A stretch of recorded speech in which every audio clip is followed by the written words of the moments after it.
but unfortunately for Doncaster, they've probably put too many of them in a row and just find themselves behind the 8 ball at the moment. In terms of the importance of this game, Brad, I mean, you spoke about how important it is for Croydon.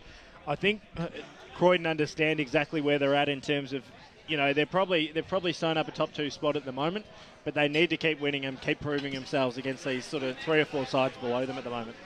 Yeah, they do. I mean, and you know, I think their form, the first probably 6 weeks was absolutely flawless, and then even though they've continued to win, probably hasn't been quite as perfect the last month or so. But I reckon it's funny Brash brought up North Melbourne, because this match to me very similar to, you know, to use the AFL analogy, last night's game, where you've got a side who are quite a fair few places above the other on the ladder, and yet I reckon they are in this game up to their next Doncaster as far as having a chance of causing a major upset. So could well happen. I reckon conditions, though, the rain we've had will probably favour Croydon.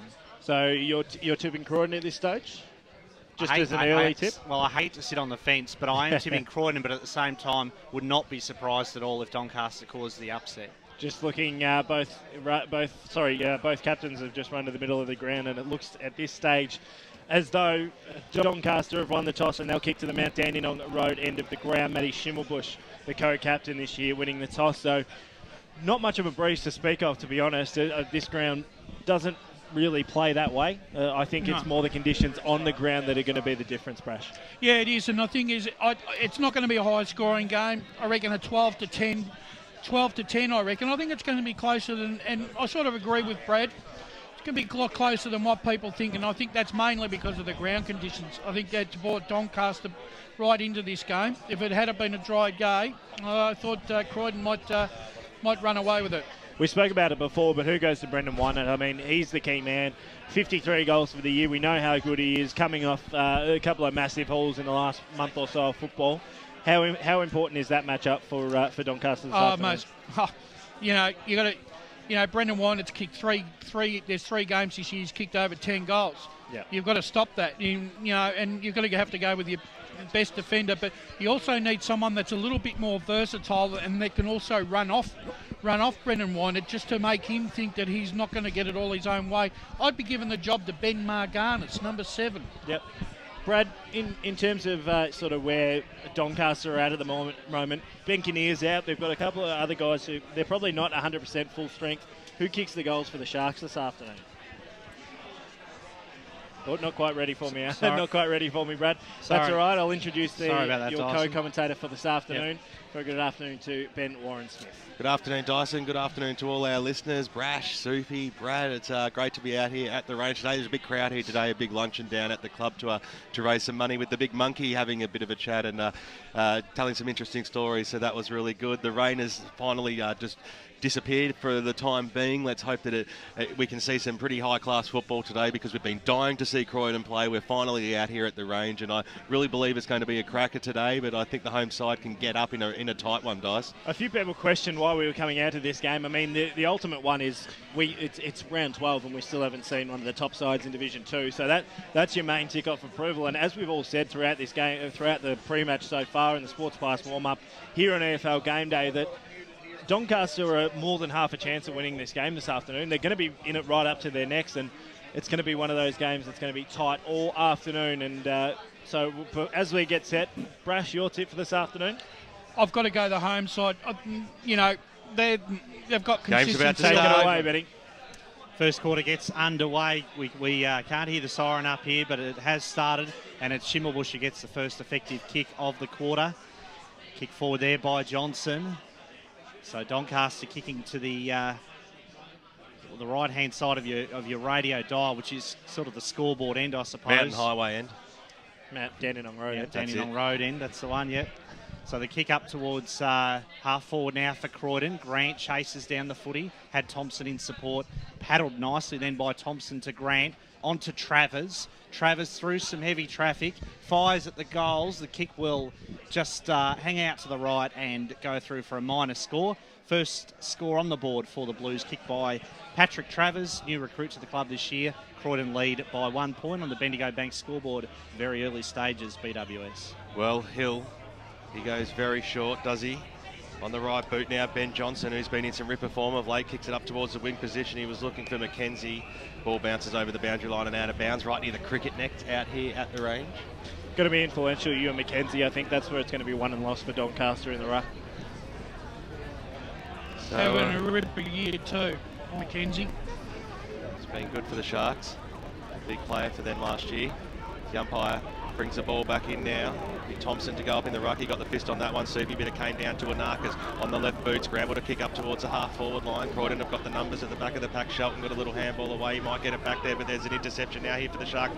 Inside forward, 50 towards the Lumacheesy direction. Will it sit up for Josh? It does now. He gives a don't argue. Goes after it. That awkward-looking kicking style is so effective, and he puts through the first goal for the Doncaster Football Club and the first goal for this match. 2 minutes gone on the Bendigo Bank scoreboard, and Doncaster lead this one. 1 straight 6. Croydon are 1 behind. We know it's going to be a decent contest, Brash, but it's one of those games where if you can get the support off the ball, which is exactly what happened on that occasion, that's where it's going to make the difference. Yeah, definitely. And both sides are prepared to run the ball, and from back line to forward, right through to their forward line. So it could be a very open game considering the conditions. First goal of the first quarter kick there, kicked by Josh Lumacheesy. And as we said, that very familiar, unorthodox kicking style. Probably the most unconventional in the entire Eastern Football League, I'd venture to suggest. As McKenzie wins the ruck contest this time. Very high kick, fisted towards the boundary line there by Maganis, by Schimmelbusch in fact, and over the boundary line, right in front of our broadcast position here at the range. Schimmelbusch and Anarkas back in the side today for Doncaster. 2 huge ins, Brad. Massive inclusions. 2 of their best 3 players, probably. You'd have to say, as Sarah Cavallis got the handball to Colinari, had it for a long time. Great tackle by Hoffman. Slattery runs onto the loose ball and kicks it forward to Thompson. Sharked beautifully by Ficciarelli, and he has just missed then. Justin Ficciarelli, good effort. He was front and centre to the pack. Thompson didn't take the mark. He had Ficciarelli crumbing for him, and he's always dangerous in that situation, but on this occasion, just a minor score. Pearson goes short, finds Benny Maganis. No beard anymore. No beard, they've gone the clean shave. New look Sharks, swings it across to Grocott on the left boot now. Goes out further afield. Doncaster, they've done this okay here as the kick goes up towards the wing position. There was a lot of meterage on that ball as it bounces towards the Wilkins direction for Croydon. Boundary line beats all players. Raymond was on his hammer, and we'll have a boundary throw in far side of the ground out here at the range. Yeah, when you look at both sides to take control of the game will have to control uncontested possession. So Green will go up against Muller here. Muller had the front spot, palmed it down very nicely here as the Sharks go inside forward 50. Lumacheesy had the back spot there, gave away a free kick on Jared Clark. Not happy about it either, but Clark wasting no time, switches the ball across the face of goal. That's good. Lovett's in the back pocket all by himself. He'll bring it across to the member side here. That is a very good kick where Slattery comes out and takes the mark. Swings around now on the right boot, moving it further afield. This is a good build-up here by the Croydon Football Club. Mark's been taken by Thatcher. Will switch it up towards centre half forward now as a risky kick, but they might have the numbers here. Just outside the 50, the kick goes towards the Weinart direction, in towards the pocket. Is he going to get there? I think he has, just in the nick of time, and he's taken the mark. Very tied up against the boundary line, play screaming for it. But I tell you what, when you've kicked as many goals as he has this season, you may as well have a ping from here. So 5 minutes gone. He swings around on the left boot now, curls it back. Has he done enough here? He's pushed it to the left-hand side. So another minor score goes on the board for the Croydon Football Club. That's their 3rd of the afternoon. They trail by 3 points. Doncaster are 1 straight 6 at the 5-minute mark. Dyson, Brendan Weiner, he just knows which areas of the ground to run to, because that ball there put in by Jamie Hoffman was right to his advantage. Exactly what I was going to say. It's one of those things that now after 11 rounds, they know exactly what he's going to do. Johnson brings the ball back in. Anarkas slides in to take the mark, and he wouldn't have minded getting a 25-metre penalty then. The umpire decided against it. Anarkas' kick is a good one. Finds Grocott on a long lead. Jeremy Grocott with the little handball to Johnson. That familiar, if somewhat ungainly, kicking style of Ben Johnson. Strong tackle applied by the Blues. They force the ball up, and it was Pearson then. It was all wrapped up in the tackle, in the long sleeves. Probably a good idea On a day such as today, Thompson goes up in the ruck for Croydon. Ball spills loose. Little handball from Raymond. Got it to Sia Cavallis. Oh, that's nearly well over the tackled by Hoffman. Hoffman again, geez, tenacious. And he's given away a free kick there. Didn't seem to be, well, just a little bit of holding on. Short pass now. The kick lateral to McKenzie. So big Ewan McKenzie. Goes short to Sia Cavallis. Dangerous handball as he slid on his knees. Got it eventually to Peduto. Ball now in the hands then of Malloy. Dangerous handball. Put his teammate Carroll there under a bit of pressure. Carroll's kick. Schimmelbusch leads the race to the ball. He wanted to sort of corral the ball then and get back onto his trusty left foot. And Thompson then pretty much fell for the bluff. Gave away a free kick, so Schimmelbusch. Dangerous kick, came back into the corridor. Was chopped off by Kelly. Kelly's handball to Wilson. Ball spills clear. Smothered off the boot of Malloy. Through the mud they go. Free kick will go to the Blues. Advantage is paid. There wasn't a lot of advantage for the Blues, but luck's a fortune because the ball finished up in the hands of Jimmy Grant, who thumps it forward in the direction of Todd. Anarchis swoops on the footy. Cool as always, Chris Anarchis. Lovely kick. Should have been marked by Sia Cavallis. Dropped it, but he had time to steady and gets the footy back now. Sia Cavallis from true wing position. Up towards half forward. A little the mark nudge. safely taken then by Thatcher, but it's going to be a free kick to the Sharks. Long kick to the pocket. Clark from behind spoiled. Has he conceded a free kick? Yes, he has. And the free will go to Lumachisi. Dyson, Lumachisi, Doncaster are trying to isolate him out in the forward line, one off against Lovett. Interesting matchup there. It's probably the matchup that they needed and the only difference that they've got going forward. So watch for this very familiar kicking style. It's awkward. Looks pretty effective though. Very good kick off the boot. Never troubled the goal umpire at all. Straight through the middle. And Doncaster have their second, and Josh Lumachisi is on fire early. He has 2 goals as Doncaster lead 2 straight goals, 12. Croydon 3 behinds on the Bendigo Bank scoreboard. With thanks to Choose Tap, I think we're going to hear from Grant Campbell. Contested possessions 13 to 11 in favour of Doncaster East, uncontested 19-9 their way. 4 free kicks apiece. I think that'll be a feature today. You've got to get in first because you'll win the frees. 9 minutes gone here in the first quarter.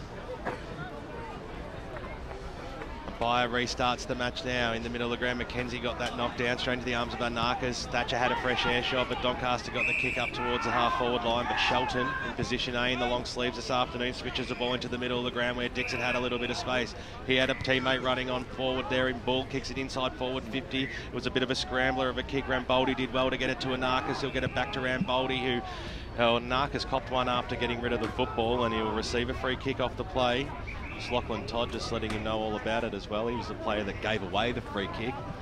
Any chance we can get both these sides runners to go out and let them know that we're playing weather football? That's exactly what I was thinking. Nothing at the moment is suggesting that, it's 10 or 12 degrees outside and it's been raining for the last 2 days straight. Both these sides trying to play run, hotly contested football. We'll get a ground report from our boundary rider Jesse in a moment's time, but back in the middle of the park here, Wilkins had it for Croydon. They're in the mud here. It makes things very, very difficult, doesn't it? The umpire has plucked out a free kick. It'll go to Jimmy Grant. Great to see him back in the side after injury at the start of the season. Hands off to Wilkins now, who thumps the ball inside 50. It was a good kick at the back of the pack. It was a big fly by Thompson, but a free kick has been paid to Croydon. So I think that might have been against Ben Johnson there. It has been. So Jamie Hoffman for being held for the mark. So he'll have a shot about 45 metres out from goal and to put Croydon's first major on the board. Been super so far, Jamie Hoffman. Just been in everything. Yeah. And really one of those nuggety midfielders that you want just around the contest on a day like this. And you're going to need plenty of them today too. So Hoffman from 50 metres. That's a beautiful looking kick off the boot, straight over the goal umpire's head, and that is Croydon's first goal of the afternoon. Bendigo Bank scoreboard at the 10.5 minute mark. The home side are 1-3-9, trailing by 3 points. Doncaster 2 straight 12. Boundary. Cross down boundary side, thanks to Akira Urgent Care to Jesse. Hi boys, despite Doncaster kicking the first couple of goals, you just feel that Croydon are really moving the ball well up forward and they look dangerous. So if they can get a few more Furies up forward, then they're going to be right in it in this first quarter. Doing a great job thanks to Life Care this afternoon. Over to you, Brad. Thank you, Ben. Back in the middle, it is 3 points the lead for Doncaster. Jamie Hoffman capping off his great work so far in this first quarter with the Blues' first goal of the game. Kimpton, first time we've called him this afternoon. He's had a great season for the Blues. Kicking goals. Hopped a high one from McKenzie. Kimpton got it to Travers. Patrick Travers, he missed one earlier in the quarter. Has he learned from that? Yes, he has. Great shepherd by Wynett on the line, but the umpire says it wasn't a great shepherd, it was an illegal shepherd. And the free kick goes to McGarnis for the Sharks. So the Doncaster side there dodging a bullet as Schimmelbusch takes it at half back. Kick up towards the wing position. Higgins, neat pass to Travers. So Patrick Travers, another inside 50 for the Blues. Looks for Hoffman. Jarvis took possession. Gave it to Galachi. Galachi, in the end, he gathered it in nicely. He's made to work hard for it. And a nice sliding mark taken then by Higgins. Spearmen all over the ground. They've just got to open this game up a little bit more. Higgins' floating kick to Ficcarelli. 2-on-1 favoured Doncaster that time as Hill takes possession. Thumping kick up towards the wing, and Carroll takes a good mark for the Sharks. Zach Carroll comes in board to Galachi. Galachi there taking the mark. Great Lovely kick to Anarchis, and great footy then from Doncaster. And those two, they just seem to have a great understanding over the years. We've seen Galachi and Anarchis combine on so many occasions. Sorry, Brad, that's one thing that Croydon have got to watch. Chris Anarchis has got this really uncanny knack to drop into the spot in the forward line and grab an uncontested mark, and now having a shot for goal. The man who was desperately unlucky not to win the best on ground medal in the Division 3 Premiership last year. Just inside the forward 50 now, he'll line up. He's usually a lovely kick of the ball. Hangs it out to the right, and a minus score for Chris Anarchis. Takes Doncaster on to 2-1-13. Croydon a 1-3-9. Bendigo Bank scoreboard, 14 minutes gone in the first quarter. I was going to say Grant Campbell, thanks to Choose Tap. The inside 50s, 9-5 in favour of Croydon, but they're trailing the kick count 33-22. Well, the ball's in the middle of the ground. Clark just banged it on his boot. It went as high as it did, long towards the Kimpton direction. Thumped back towards the Clark direction. In the end, it was scooped upon by Van Florentine. He got a little handball out. A free kick might have been played now. It's advantage to Wilkins. Handball outside. No, the free kick's going to Doncaster. So it's been a fair few free kicks in this first term, Grant Campbell. It's now 7-6 in favour of Doncaster East, so umpires certainly whistle happy so far. So 14 minutes gone as well, so a lot of frees being paid as Johnson takes the mark from Anarchis, left alone. That shouldn't happen all afternoon. As he drives the ball inside forward 50, it was a hot footy, it goes towards the pocket. It was a 3-on-1 situation in the end, and over the boundary line it goes for a boundary throw-in. Doncaster seem quite happy to just shut things down, create a bit of an isolation going forward, and then all of a sudden try and break the game open, but they don't realise that there's probably an inch of water across the top of the ground at the moment. Lou Machisi goes up against Clark at the fall. The ball, Josh makes a laser tackle. Slattery's in underneath there. And, no, in fact it was Volta. He'll hand the ball back to the umpire. So it's about 25 metres out from the Doncaster goal line. It's almost directly in front. Lou Machisi took it out of the ruck, had a fresh air shot. Going in after it again. Down there is Clark to lend some support. The ball eventually scoots out. Wilkins is in there, gets down low, gets that little handball over the top. That was good play. And now Croydon might be able to get the clearing kick here, but a super smother on the boundary line by Doncaster sees another boundary throw in, this time on the members' side of the ground. Still about 20 metres out from goal. Doncaster are working extremely hard to keep the ball in their forward 50 at the moment.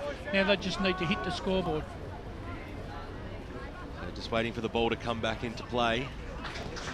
Comes down, Slattery took it. He was quickly wrapped up in the tackle, picked up there by Volta. He had time in the end, Volta. That was really well done. A hot handball though to Shelton. He dropped what he should have taken. Volta came back in to lend some support. Brilliant tackle there by Carroll to force it. The umpire said it was fair. Slattery came in, put his head over the football. Nearly could have copped one for too high from the tackle from Romboldi.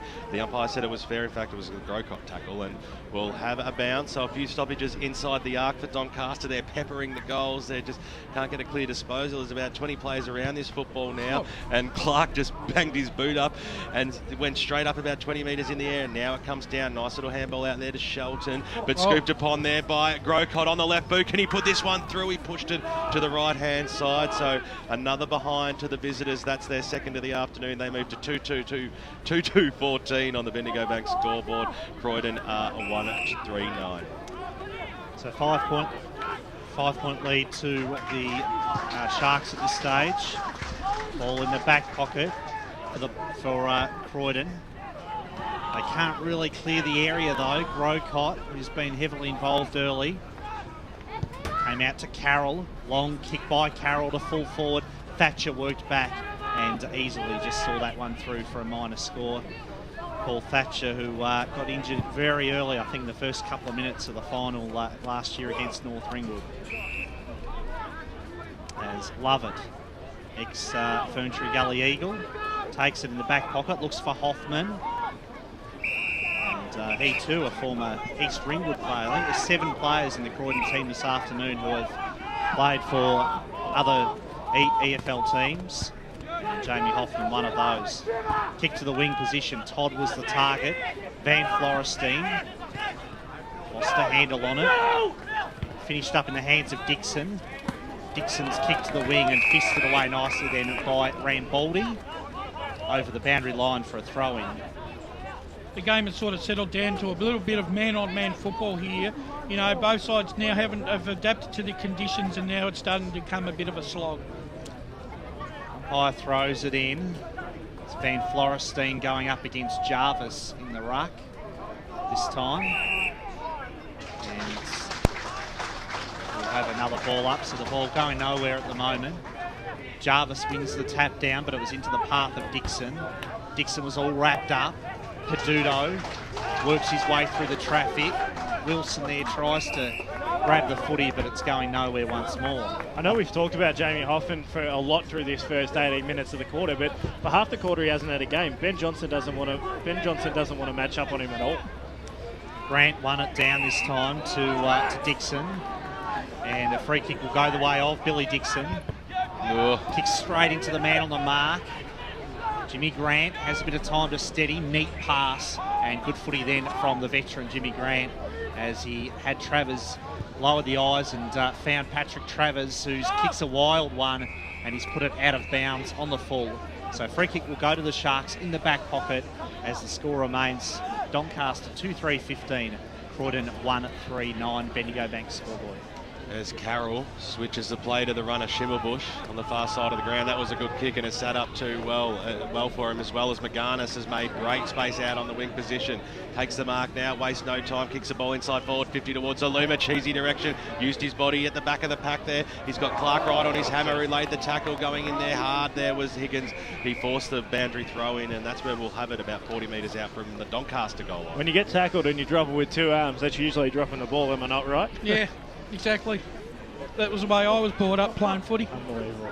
That was then, and this is now, and the ball's been thrown back in as Higgins, the bottom of the pack, scoots through the back of him, and we'll have another ball up as Grant Campbell's got some more stats with us thanks to Juice Tap. Doncaster East on top in the hit-outs league. Doncaster. That's the third time. Leading the hit-outs 11-4. The umpire throws a ball. Nothing wrong with saying Doncaster East, it's just not the game today. As the ball comes back in and scoots out towards the Wilkins direction. Umpire's found a free kick, though. It's going to go to C. Cavallis, I think, from the stoppage. So Doncaster have the free kick just inside the forward 50 and will have a chance to stretch their lead out here to 2 goals once again. Doesn't look overly confident. And that's why, because the short pass was on, but it was chopped off nicely by Volta, who probably dropped what he should have taken, but he went after it again, got a little handball away, looking for his teammate there in Travers, who copped a crude tackle, and the umpire saw it and said he'll have the free kick. Now, interestingly there, if it had been the other umpire, I think that might have been paid dropping the ball. So Travers. Short options on from Clark. Oh, went straight over his head, and it might fall straight at the arms of Coleman here. Gets a little handball away to Anarchis. He's a classy player. Which way will this bounce? Straight through the middle. Doncaster do it with a bit of class there, putting the pressure on in the forward arc. And on the Bendigo Bank scoreboard at the 21-minute mark, they stretch their lead to 3 goals, 3-21, and they're leading it by 2 goals now. Croydon 1-3-9. It's only been through sheer weight of numbers that they've probably managed this lead. It's that quick break that's made all the difference, and I think that's where Doncaster are definitely going to put themselves right in this game, and that's where it's going to be won and lost. Let's cross down boundary side thanks to Life Care to Jesse. Boys, the Donny coach is really happy with the work rate of these big boys out there at the moment. Obviously not a great day for them with the conditions, but he's really happy with the work rate. Back in the middle once again, it's Mackenzie against Van Florestine. Ball in the glue pot, going nowhere. Peduto there putting a tackle on. Colinieri's little kick off the ground was intercepted by Higgins. Neat kick by Higgins to Dixon, who's had a great first quarter. Billy Dixon forced onto his non-preferred right side. Worked out okay though as Thompson took a mark. Didn't waste any time, got it forward. Kimpton probably had a little bit more time than he realised. It was a bit of a wild kick, and Kimpton's kick goes through for a minor score. So Croydon at 1 goal, 4-10. They're peppering the goals. Doncaster 3-3-21, Bendigo Bank scoreboard. I reckon there might be a few demons out at H.E. Parker. Heathmont 1-5-11, trailing Whitehorse by 6 points at quarter time. Pearson to Hill to Shimmerbush to Johnson. And they've made their way up towards almost the wing position here now, Doncaster. Leady's on further afield. It's a good one as well. So all plays happening at the moment on the far side of the ground. Another short pass is on. Johnson. Clean disposal from both sides so far that we've seen in this game. Only when it does hit that glue pot in the middle of the ground. Anarchis went straight through his mitts. Green at the back of the pack, mopped up nicely. Now Croydon, they have the numbers here, and they'll drive the ball through up towards centre half forward towards the Thompson direction. He had 2 players to beat, but he got a good fist on it too, and onto the run of Todd on the right boot. Set sail for goal, Todd! That is fantastic play by Kimpton to keep that ball alive. Sorry, by Thompson to keep that ball alive, and they moved it on, and a fantastic shot on goal sees Croydon get the quick answer out here at the range. We're back to a 5-point ball game. Well, Doncaster are playing high-risk football, and that's the risk right there, is that on the rebound, Croydon are going to strike, and they've done that. Yep. The other thing too is that I think that Croydon are going to have to just tighten up a little bit in their forward 50 and not allow that first kick as an uncontested possession, because it's an easy 20-metre, 30-metre gain of yardage, and that's crucial in these conditions. He's good size, Lachlan Todd, very strongly built player, but he looks pretty elusive on that occasion as well. Good athlete for the Blues as Hoffman takes possession, drives it forward. Piercing kick was a ripper from Jamie Hoffman to Ficcarelli, who quickly plays on. Bit of a floater. Might bounce through almost for a goal. It's hit the post. Not sure if there was a hand on it before that. I think there might have been. Hit the fat part of the post, the padding there. So a minor score to Ficcarelli. And he's got 2 behinds in this first quarter. Justin Ficcarelli in the long sleeves this afternoon. Probably the shortest man on the ground, you would think. As Schimmelbusch brings the kick up towards half-back. Sia Cavallis was stripped of the footy. Kipton's handball was dangerous. Grocott around the corner, but it will be safely marked by Jimmy Grant, who so often seems to be in the right place at the right time, such as his ability to read the play. Jimmy Grant, bit of a floater to the pocket, close to the boundary. Kick comes around the corner. Mackenzie's coughed it up. Well Kimpton's done. Very high up and under. Kick to full forward. Big pack of players contest about 12 metres out from goal. Seem to be thrown out by Thompson to Dixon.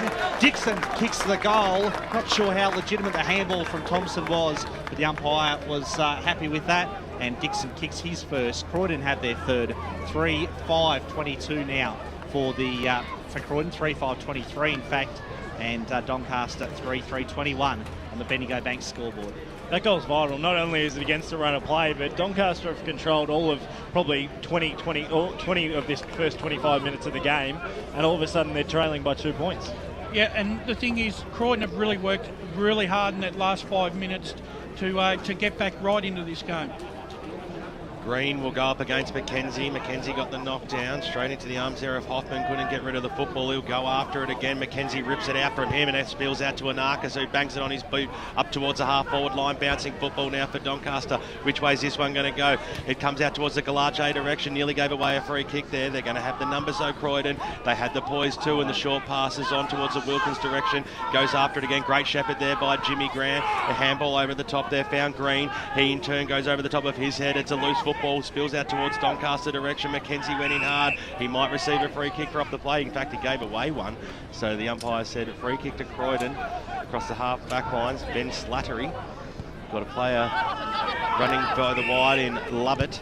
On the right boot now up towards the half-forward line. It didn't sit up well for Kimpton, but over the back of the pack. Right man in the right time. Jimmy Grant picks it up. It was a good tackle on him by Hill, but nearly went in the back. They go after it again. Hoffman and Kimpton have wrapped Wilson up nicely in a tackle and will have a bounce about 55 metres out from the Croydon goal line. Home side leading this one by 2 points. Doncaster have held the lead for most of this term, but Croydon got the last goal and they might get another opportunity here as the ball went straight over the top there of Rayman's head, and a great tackle there by Picarilli in the middle of the ground. A kick goes inside forward 50 and Narcas might be the first player to meet it. Romboldi's there also. He did it. It looked like he had a lot more time than what he did, but he managed to squeeze a kick out wide, and that was good too because Zach Carroll took the mark. Had a pretty decent quarter so far, Zach Carroll for Doncaster. Handball over the top, risky to Ben Johnson. He might be able to break the tackle here. He does so. Back to Carroll. Advantage played after Johnson got dumped after he got rid of the football. Kick goes inside forward 50 to Lumachese. Nice little fist away. Lovett might be there for Croydon. Oh, he just judged it magnificently, did Lovett. Got the handball away to Shelton. His handball to Thatcher. Out they go now towards the Wilkins direction. Going after it was Culinary there for Doncaster. Paddled it to his advantage. Wilkins is right on his hammer as the siren sounds out here at the range to end what was a very entertaining first term out here in what people thought would be very tough conditions. We're seeing a very clean game of football. Bendigo Bank scoreboard at quarter time. Croydon 3-5-23, Doncaster 3-3-21. Hope you've enjoyed the first term. Hope you're enjoying your football as you go local for it across the Eastern Football League this afternoon. We're going to cross back to the Radio Eastern studios to Barry Cox and then come back with Will Taylor, Dyson Baker and the gang for all the important around the ground scores.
Welcome back to the range at Croydon. It is EFL Game Day, and what a game we've got on our hands. We're looking at a game that probably was controlled by Doncaster for most of probably 20 minutes in that first term, and then all of a sudden Croydon lead by 2 points.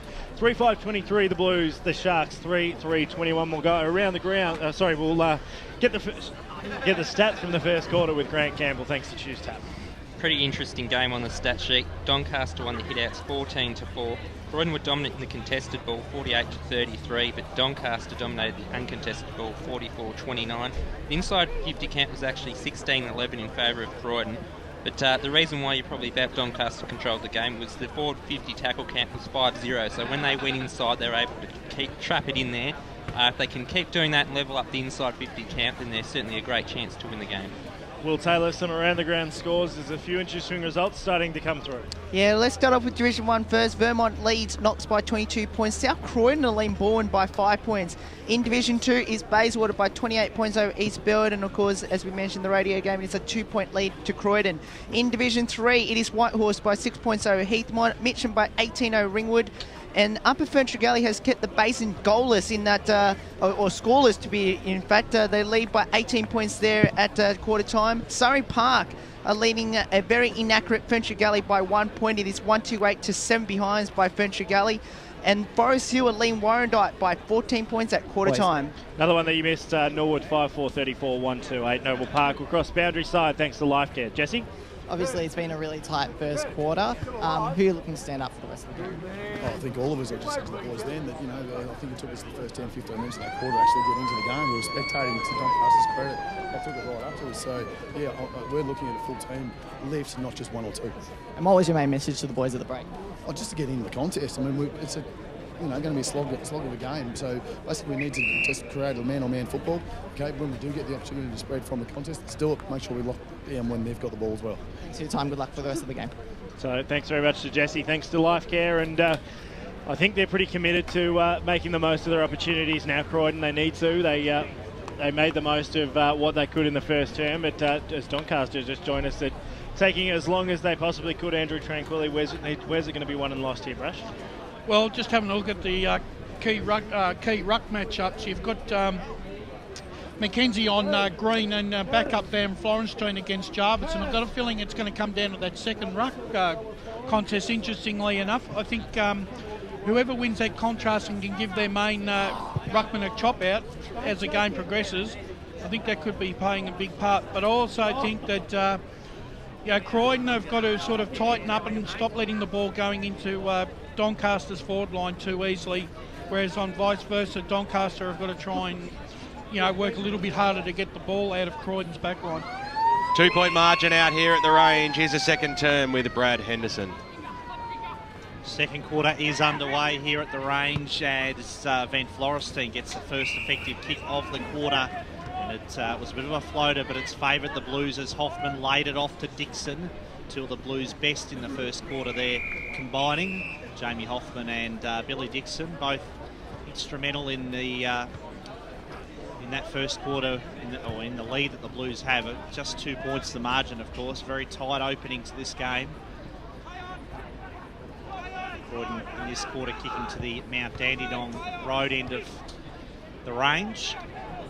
Little quick kick by Dixon. Sliding in is Wilkins to take the mark. It's been good, Wilkins. Matty Wilkins, yeah, he's a real live wire. Always gives plenty of run for the Blues.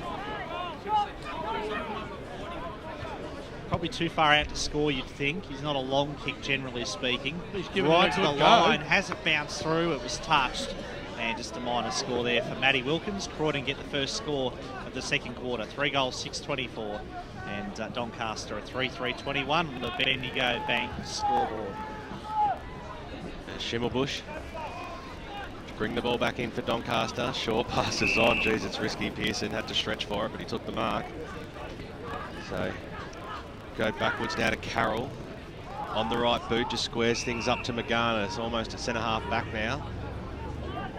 It's Doncaster weighing up the options. Maganas takes off, kicks out towards the wing position. The ball just didn't have enough carry for the intended target in the end as the ball snapped around into the middle of the ground where Wilkins takes it. Colinari's right on his hammer. That was a fantastic tackle to bring him to ground fairly, and the umpire will come in and bounce it just outside the centre square, far side of the range. Croydon player just got a little too cute there. Should have just given the handball straight off.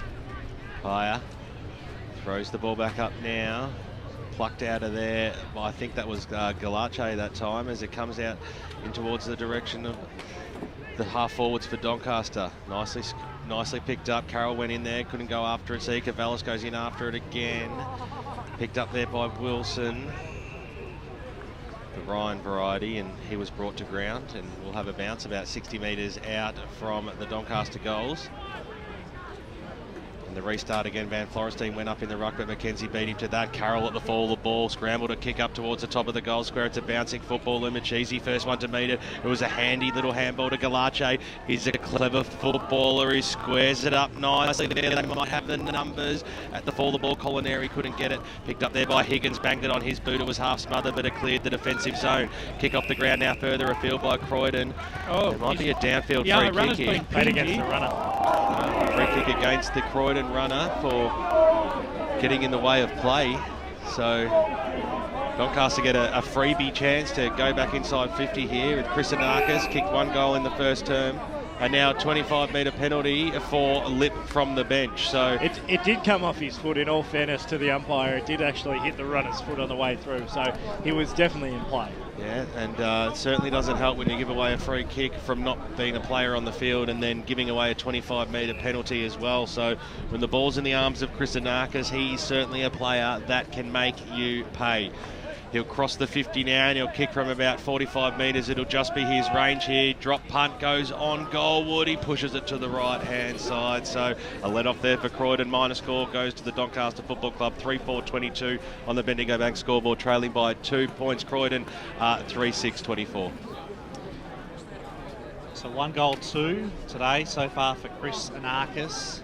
High kick up towards half-back and nicely marked then for the Blues. Grant through the middle, takes the mark, dishes off the handball to Dixon. Was all great tackle by McKenzie. McKenzie and Anakis combining then. Anakis' little kick around the corner, didn't travel too far. Johnson put his head over the footy, but it was stripped away from him. Grant got it to Wilkins. Wilkins, little handball, put his teammate under a fair bit of pressure in Dixon. Rambaldi grabs hold of the footy. Some good tackling happening. There is. Some good barracking too, as you can hear in the effects microphone. And it'll be a boundary throw-in outer side of Croydon Oval. 2-point lead to the Blues. McKenzie against Van Florestein. Wilkins again was all wrapped up. Johnson applying the tackle. And there's the free kick goes to Johnson. So Ben Johnson, bit of a floating kick. Anakis the target. Numbers favour the Blues here though. It was a 3-on-1. Turned out to be a 4-on-1 in the end. Clark out of defence. Thumping kick, but it's been well marked then by Pearson. It's been pretty untidy today, Jared Clark. Carroll's having a ripper game here. Carroll's kick over the top was ill-directed, was intended for Colinari. Wilson did well, gave off the little handball to Volta. Peduto takes possession now. Sharks combining nicely. Johnson a spearing kick, very low, sort of daisy cutter kick to Sia Cavallis off the ground. Ball just pitches in the pocket here, the forward pocket. Lumacheesi made something out of nothing. How were Croydon not able to kill the ball then and force a rush behind? Somehow Lumacheesi was able to conjure up the magic. He kicks his third. And Wayne Brasher, that was great work from Lumacheesi, but the Croydon defence seemed to be caught napping there. Oh, most definitely, Brad, and Paul Newlands will be absolutely filthy on his defence there, just to let Lumacheesi just do what he liked then and kick that unusual type goal. Well, he's booted two on his left foot and one on his right foot now, Grant Campbell, thanks to Choose Tap. Doncaster on top in the clearances 4-1, and that's helped them lead the inside 50s 5-1. So ball back in the middle here, 6.5 minutes gone at the range. Doncaster have regained the lead out here. So 5 points is the margin. 4-4 plays a 3-5, just waiting for the football to return back onto the park. Of course, no nets down here at the range. They needed an extra ball at the behind the goals. Being joined by a fan club behind us. Yes, get your autograph book out, Brad. The ball's back in the middle of the ground. Mackenzie will go up against Van Florenstein. I couldn't really give it to anybody then. There's a little fresh air shot there by Galache in the middle of the ground. Went out towards the wing position. Peduto was nicely wrapped up in a tackle by Volta. Fans screaming for holding the ball after that last one was paid. And to no avail as a quick restart here. So he's over the back. Mackenzie get a knuckle on it straight into Peduto, who almost got one in the back there. Very stiff and a little bit of argy-bargy going on, but they'll separate themselves pretty quickly as the ball restarts now. It's always harder when your ruck was still on the ground. Anarchis came charging through. In there was Travers, scooped in on it. 3 Sharks impose on him, and we'll have another bounce right in front of the members faithful out here. Interchange bench. Life Care, Boundary Riders as well, as the umpire throws it up. Van Florenstein got that knocked down. Straight into the arms of Jimmy Grant. Just chucked it on the chest and handed it back to the umpire for another stoppage.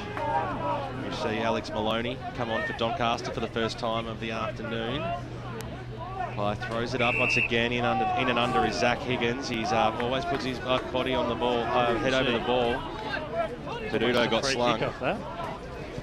So might kneel.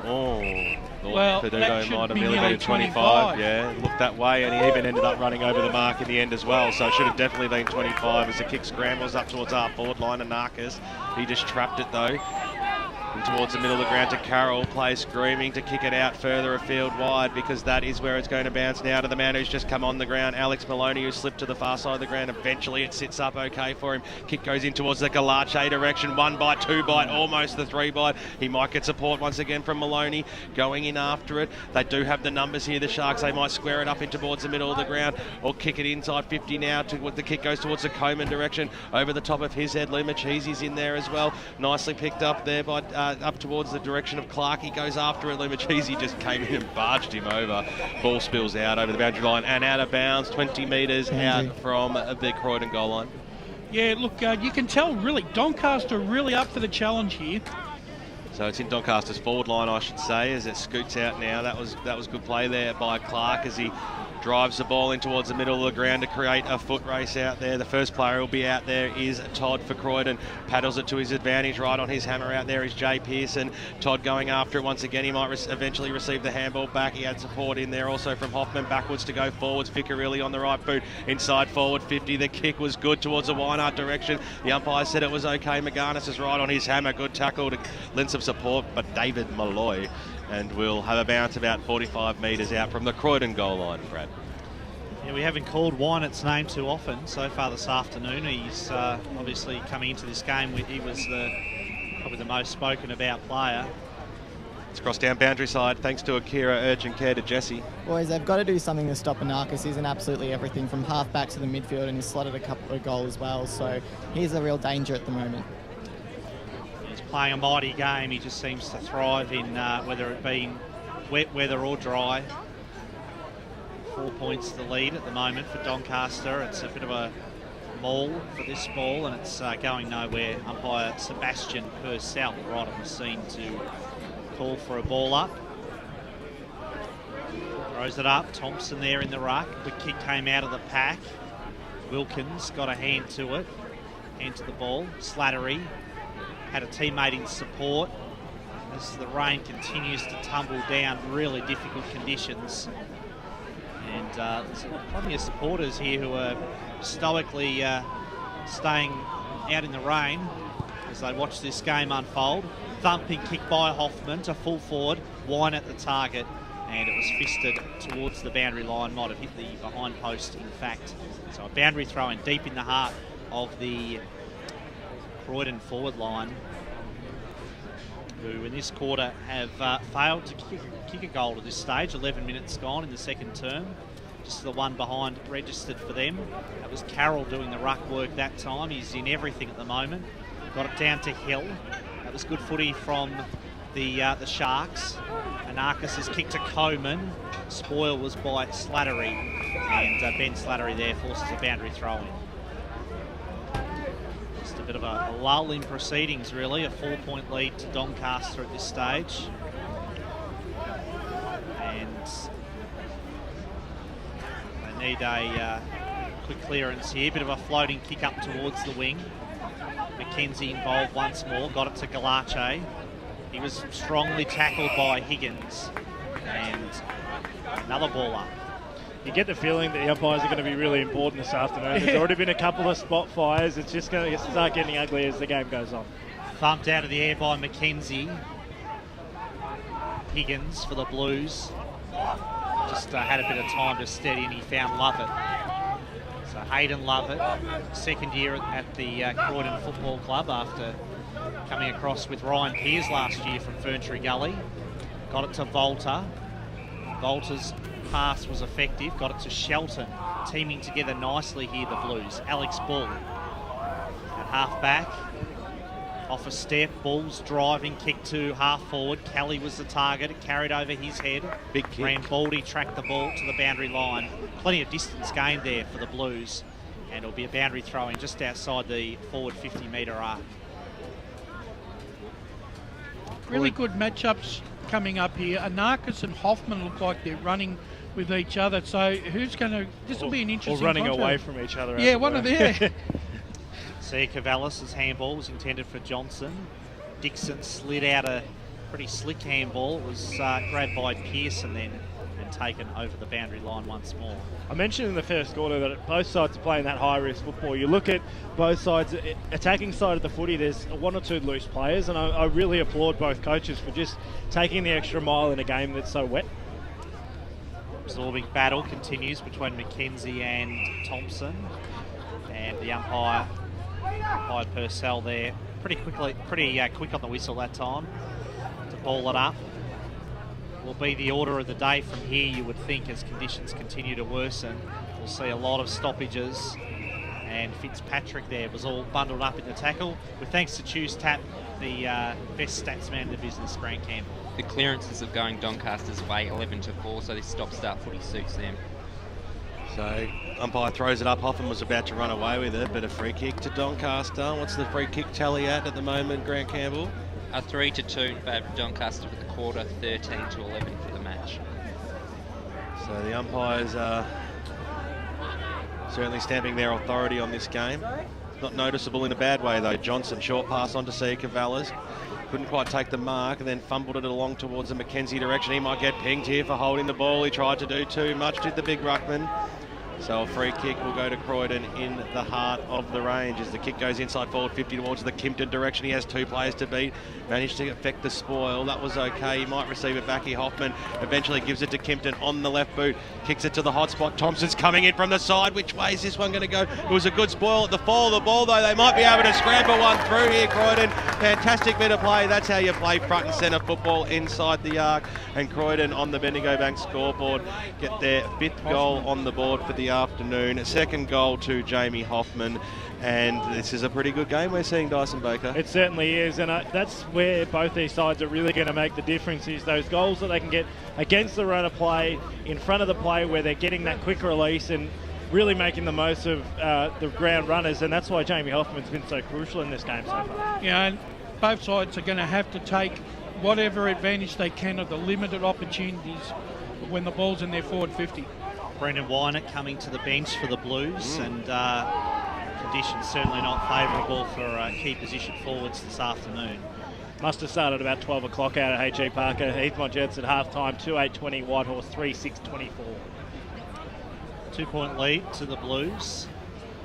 Back in the middle. A lot of players around this footy. It's going nowhere, and umpire Purcell right on the scene once again to call it up.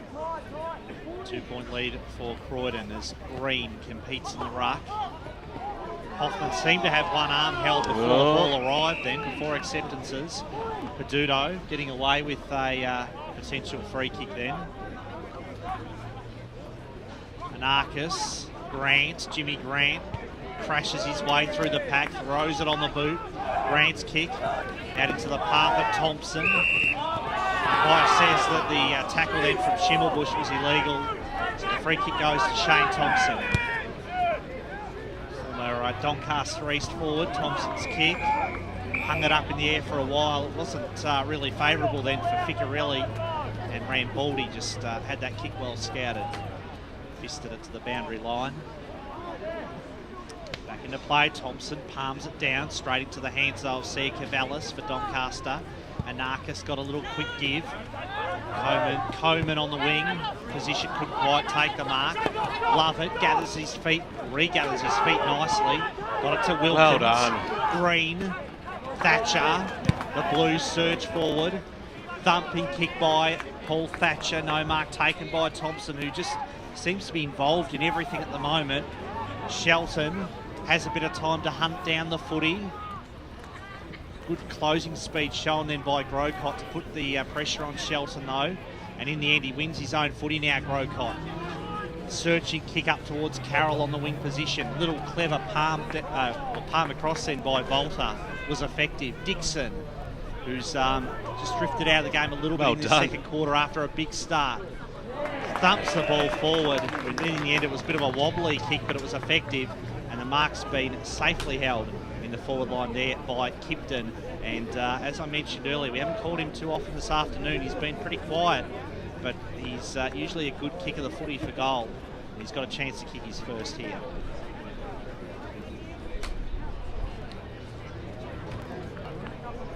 So Lee Kimpton kicked a lot of goals in the early part of the season, not so much in recent weeks.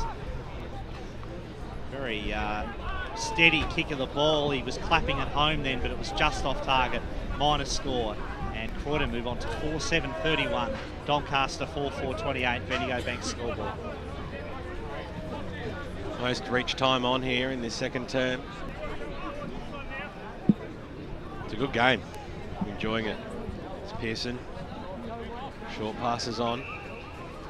That's good play there by Doncaster as they drive the ball up towards the wing position. Coleman's in there. He might allow a little bit of a shepherd there on Dixon, but Dixon went after it well. Coleman was also there on his hammer. Eventually won the football, kicked it up towards the half-forward line. Shelton was there for the Blues. He wanted the safety of the boundary line, and he got it. So boundary throw in about 75 metres out from the Croydon goals, Dice. Loving the game of Ben Slattery at the moment. He's most likely got the job on Johnson, but he's prepared to run off him, and he's probably making Johnson a little bit frustrated. He can hardly getting into the game. He's just sort of treading water at the moment. So Van Florenstein had the front spot, but over the back of the pack, Coleman did it. Higgins, who's having a ripper game so far for the Blues, switches a play to Lovett, who's across centre half back now, and he had the run of Clark out from the full back line. Bangs it on his boot up towards the forward 50. It's got to bounce favourably for the Blues there because the man in front there was Pearson. He was heavily met. He'll go after it again. Came in there was Malloy. Little handball out wide looking for Schimmelbusch. Wanted the safety of the boundary line. Just get a grubber kick that might just not meet reach there. Love it. Getting into this game. Kicks it up towards the half forward line. It was a nice, neat looking pass.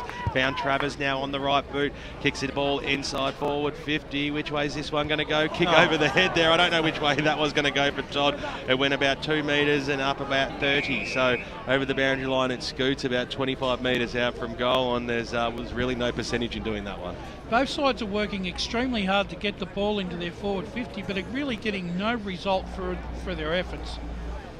So Thompson will go up against McKenzie. McKenzie had the front spot, tried a fresh air shot, no clear disposals, picked up there by Hill.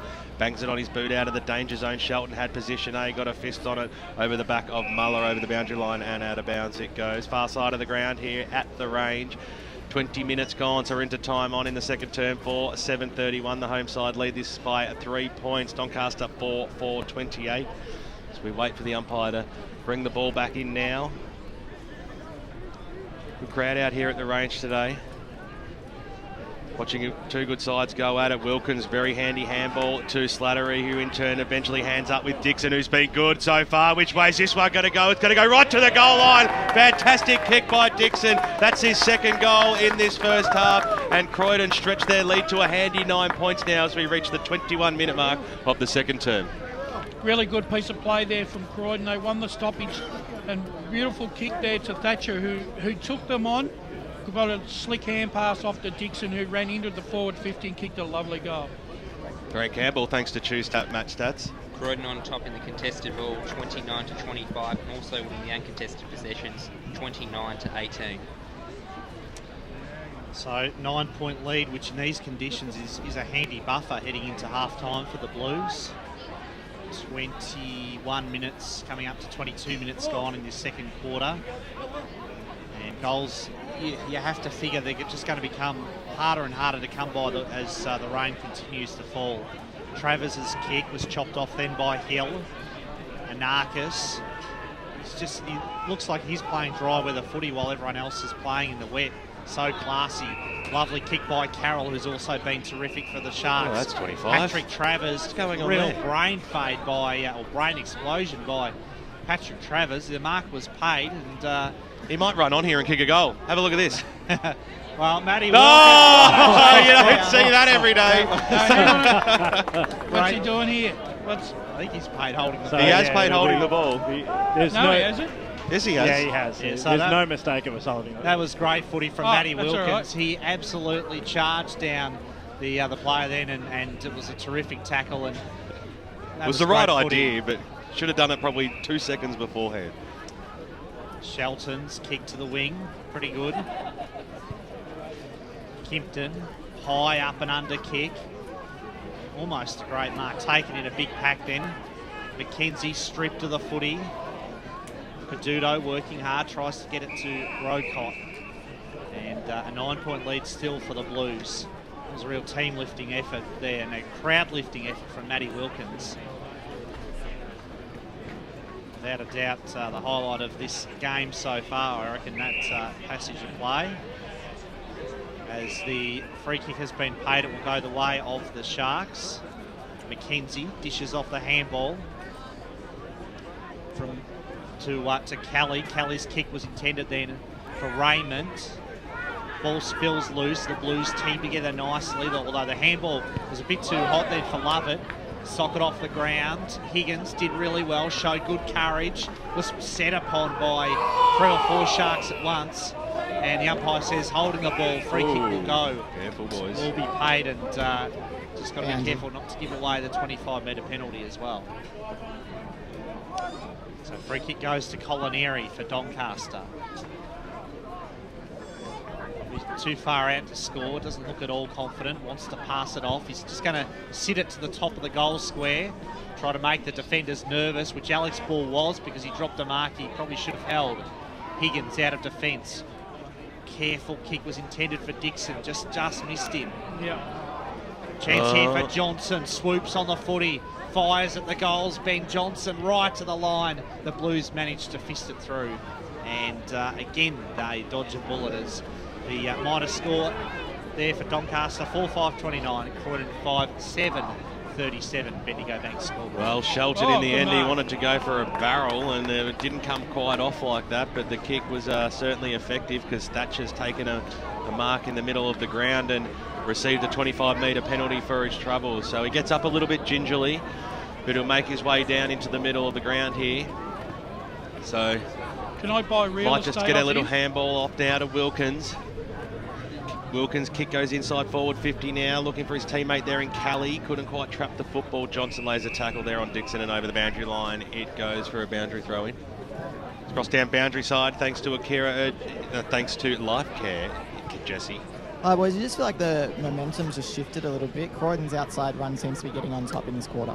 Over the back, Jimmy Grant gets a knockdown, but McKenzie handball away to Schimmelbusch, who links up okay now here with Galache. In the middle of the ground now he goes. 1 bounce, maybe 2 bounces, touches the football down. In fact, it's Anarka, in the middle. He gets a handball. He's a clever footballer. Schimmelbusch ran with him the whole way too. Drives the ball inside forward 50. Lumachese used his body. The umpire said it was fair. He might have enough time. The big man loops a handball over to Coleman. He just needs to break the tackle. That was Muller, and he had probably a little bit more time to do something a bit better than that. So scrambles a kick on forward, and it went through for a minor score. So peppering the goals at Doncaster in the final few moments of this second term. 26 minutes gone, and the margin's back to 7 points. Mark taken then by Travers. Great kick. The Blues come out of defence. It was a brilliant searching kick up towards the wing. Wilkins now, high kick, inside forward 50. No mark taken off, hands to Todd. Todd's kick, bit of a floater. Ficcarelli swoops on the footy off the ground, and a minor score looming large at the moment. despite being a very small man, Justin Ficarelli looking dangerous, but he's kicked his third behind of the day as Croydon move on to 5-8-38, Doncaster 4-6-30. Bendigo Bank scoreboard. That's where these small forwards are going to be the difference. Sorry, Ben. Ficarelli hasn't sort of factored too much. Now he's starting to get into it, and that's where the influence is going to be for Croydon. Good lead by Muller out on the half-forward line. The kick from Johnson was perfect. As the kick now goes inside forward, 50 at the back of the pack. Here's Galache. The ball fisted over the boundary line and out of bounds for a boundary throw-in, about 50 metres out from the Doncaster goals. Forest Hill lead Warrandyte by 1 point at half-time. South Croydon leading by 12 over Baldwin at half-time. Plenty of great games as you go local for your football, and it won't be too far away before Wilbur and Dyson come back to tell you all about what's happening right around the Eastern Football League in the Divisions 4, 3, 2 and 1, but the ball's in the forward line now for Doncaster. Fell into the lap of C. Cavallis in the end, and he was quickly wrapped up in a tackle by Thatcher, and I'm not too sure what happened there, because usually if you take the ball out of the ruck and you don't get clear disposal away, it should have been holding the ball. So I'm not too sure what went on there as Hoffman takes it from the stoppage, bangs it on his boot in towards the middle of the ground. He was looking for Thompson, but he had 3 Sharks to beat. Handball over the top was backwards by Pearson. That was okay. Now the kick towards Galache. He's got to stand his ground. He did well. At the fall, the ball now, it's a 2-on-2 situation. Little bit of a fresh air shot. See if Cavallis comes in there. Oh, it was a good play by Kimpton just to put his body on the line and just force that little bit of extra pressure, and we'll have a ball up just outside the centre square. Half forward line for Doncaster. A lot of players around this football, they know there's not too much longer to go in this term. So Jimmy Grant takes it from the stoppage. Oh, that was a good handball away to love it. Now on the right boot up towards the wing position. Here comes Ficarelli, couldn't quite meet it on the bounce, and it still stays in. Lovett came in hard right in front of the fan base out here, and we'll have a boundary throw in. Let's cross down boundary side thanks to Life Care to Jesse. Boys, Donny seems to be getting a bit frustrated on the boundary here. They seem to be getting drawn to the ball and not manning up, so they're going to have to scrub up on that in the second half. Yeah, they certainly will, Jesse. Half-time, you heard the siren in the background here, and it's a big game out at the range, and it's a handy 8-point lead to the Croydon Football Club at half-time. They are 5-8-38. Doncaster are 4-6-30 on the Bendigo Bank scoreboard. Multiple goal kickers, Dixon and Hoffman have 2 for the Blues and 3 goals to Josh Lumachese for the Sharks. Hope you're enjoying the broadcast on 98.1 Radio Eastern and streaming live on EFL.org.au. We're going to cross back to Barry Cotts in the Radio Eastern studios, then back with Wilbur, Dyson and the gang for all those important around the ground scores.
Welcome back to the range at Croydon here on EFL Gameday. And what a game we've got on show for you. Croydon lead this one 5-8-38 to Doncaster 4-6-30. What a cracking game and a cracking second half this is going to be. Half-time here at the range. This is the Pie Shed half-time show. Remember, the Pie Shed's pies are absolutely delicious, combining 40 meats and spices. They're simply the greatest pies.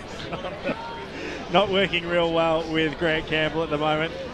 As I said, the Pie Shed's pies is absolutely delicious, combining fresh meats and vegetables with just the right combination of herbs and spices. The Pie Shed offers over 40 varieties of pies with a reputation second to none. See Mark and the team at 295 Canterbury Road in Bayswater or call 9720-7711. I'll be heading there on my way home from the range at Croydon this evening. This is the Pie Shed halftime show, and I just mentioned that one man thanks to Choose Tap. Some of the stats, the picked up paper isn't one of those stats, unfortunately, Grant Campbell, thanks to Choose Tap. No, that's why I'm the simple stats guy. Those second quarter stats, Doncaster won the clearances 16-11. Croydon on top in the contested possessions 39-34. Inside 50 is very close. Croydon's way 13-12. Marks inside 50, never going to be many on a day like this. Croydon won that 2-0. Effective tackles 19 apiece, unsurprising given the conditions. The halftime stat that really stands out though is the contested possessions 87-67 in favour of Croydon. So they won that by 15 in the first quarter and 5 in the second quarter. They win that all 4 quarters, they win the game. They certainly do, and another couple of a few games going on around the Eastern Football League as you go like for your football. Let's head over to Will Taylor with some around the ground scores. Yeah, let's start off with Division 1 first. It is East Ringwood over Roval by 25 points. It is Vermont over Knox by 49 points at the moment in that game. As we keep going on here, we got Norwood leading Noble Park by 31 points. South Croydon leading Bourne by 12 points there. In Division 2 is Bayswater over East Belwood by 36 points. And of course, as we mentioned here at Croydon, it's an 8-point game to Croydon. In Division 3, it is Whitehorse by 4 points over Heathmont. Mitcham leading Ringwood by 31. Templestowe leading South Belgrave by 7 points. Upper Ferntree Gully has kept the Basin to 2 behinds in the whole first half. They lead by 30 points. In Division 4, it is Eastern Lions are leading Sylvan by 5 points. It's Ferntree Gully by 29 over Surrey Park, and it's Forest Hill by a point over Warrandyte. Wouldn't that be a throw up for the works? Eastern Lions getting over Sylvan. We've written Eastern Lions off all year, although they've been relatively competitive, but that would be a massive win for the Lions. Ray and Wilbur gave the Eastern Lions a fair old chance on pre-match, and I could not have shut them down more. So we'll see, won't we? All the best of luck for the Eastern Lions for this afternoon's game. In terms of this game, Brasher, I mean, it's one of those games that we've probably highlighted a couple of players who have really been key to this game, and a couple of the guys off half-back for Croydon I thought have been fantastic. One of those is Hayden Lovett. I thought his game has been brilliant so far. He's just controlled. He's not the tallest guy on the ground, but he's just controlled a fair run of the play at the moment. One of the things that Hayden Lovett brings to this is not only that, Dyson, his judgment, but in these sort of conditions, you've got to be able to keep your feet. And one of the things, that's one of his strengths. In all conditions, you've got to keep your feet. He maintains his balance, he handballs, and he kicks to advantage. And so far, he's probably close to the best on the ground.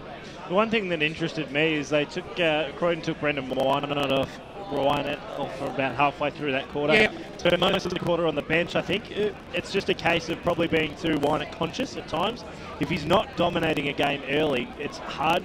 I think, to me, it's hard for him to get in just through the lack of clean disposal is probably the main thing at the moment that's keeping him out of this contest. Yeah, more than likely, you're probably right there. It's a very hard game for full forwards per se on a day like today, because normally what you want your full forward to do is lead. A lot of the times, you don't, in dry weather they're leading, but in wet weather, because of the unpredictability of the ball coming into the forward line, you just don't know where the ball's going to fall.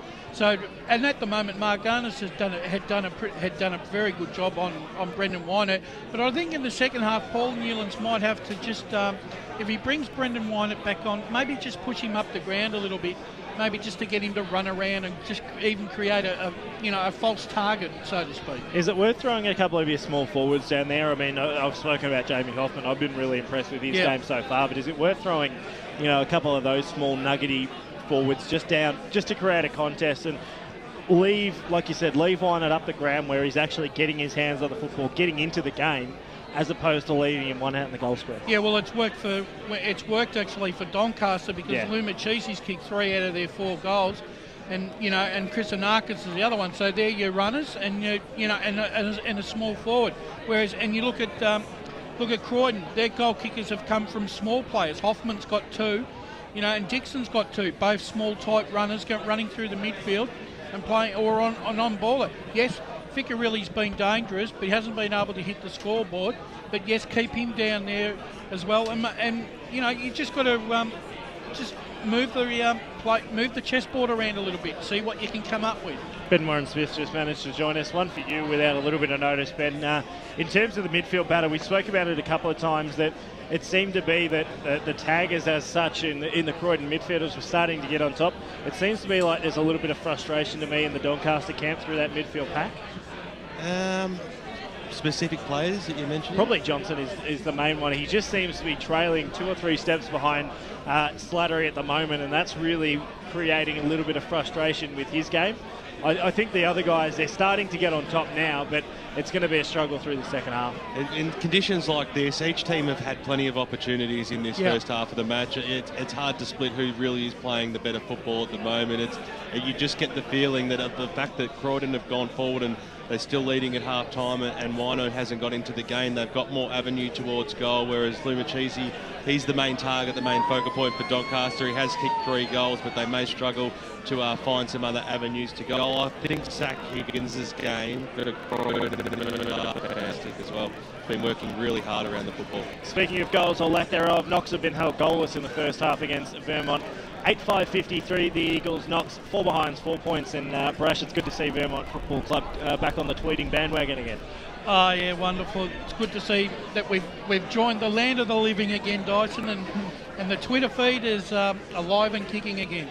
Who wins from here, Brash? I mean, it's going to be a pretty tight game, but I think for me, Croydon need to get on top somewhere in that half-forward line to really make a difference, because at this stage, Croydon, I reckon, are going to come right over the top. Yeah, look, I reckon one side's going to get a 10-15 minute patch here and take control of the game, and it'll be a match-winning patch. I think the one thing that I'll say about Croydon, when they've got the ball and they've started to move on the outside, they've looked far more impressive than the way Doncaster are moving the ball into their forward line.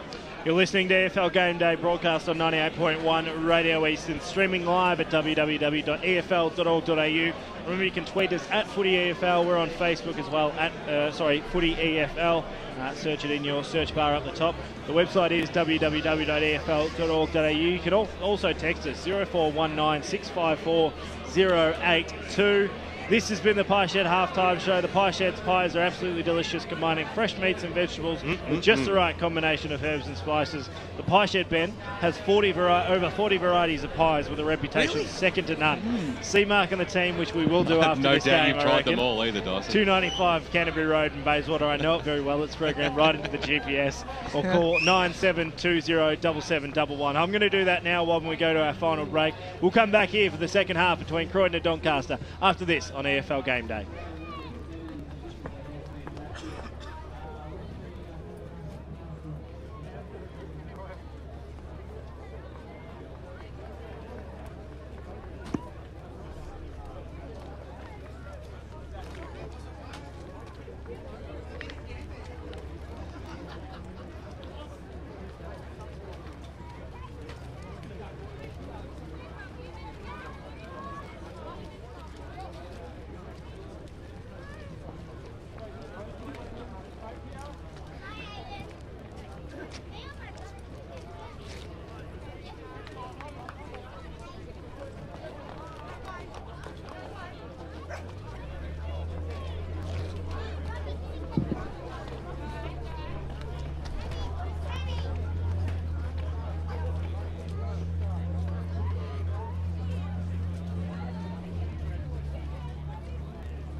Welcome back out here to the range in Croydon, and a good game we're seeing on our hands out here. Home side leading this one by 8 points, 5-8-38, plays 4-6-30.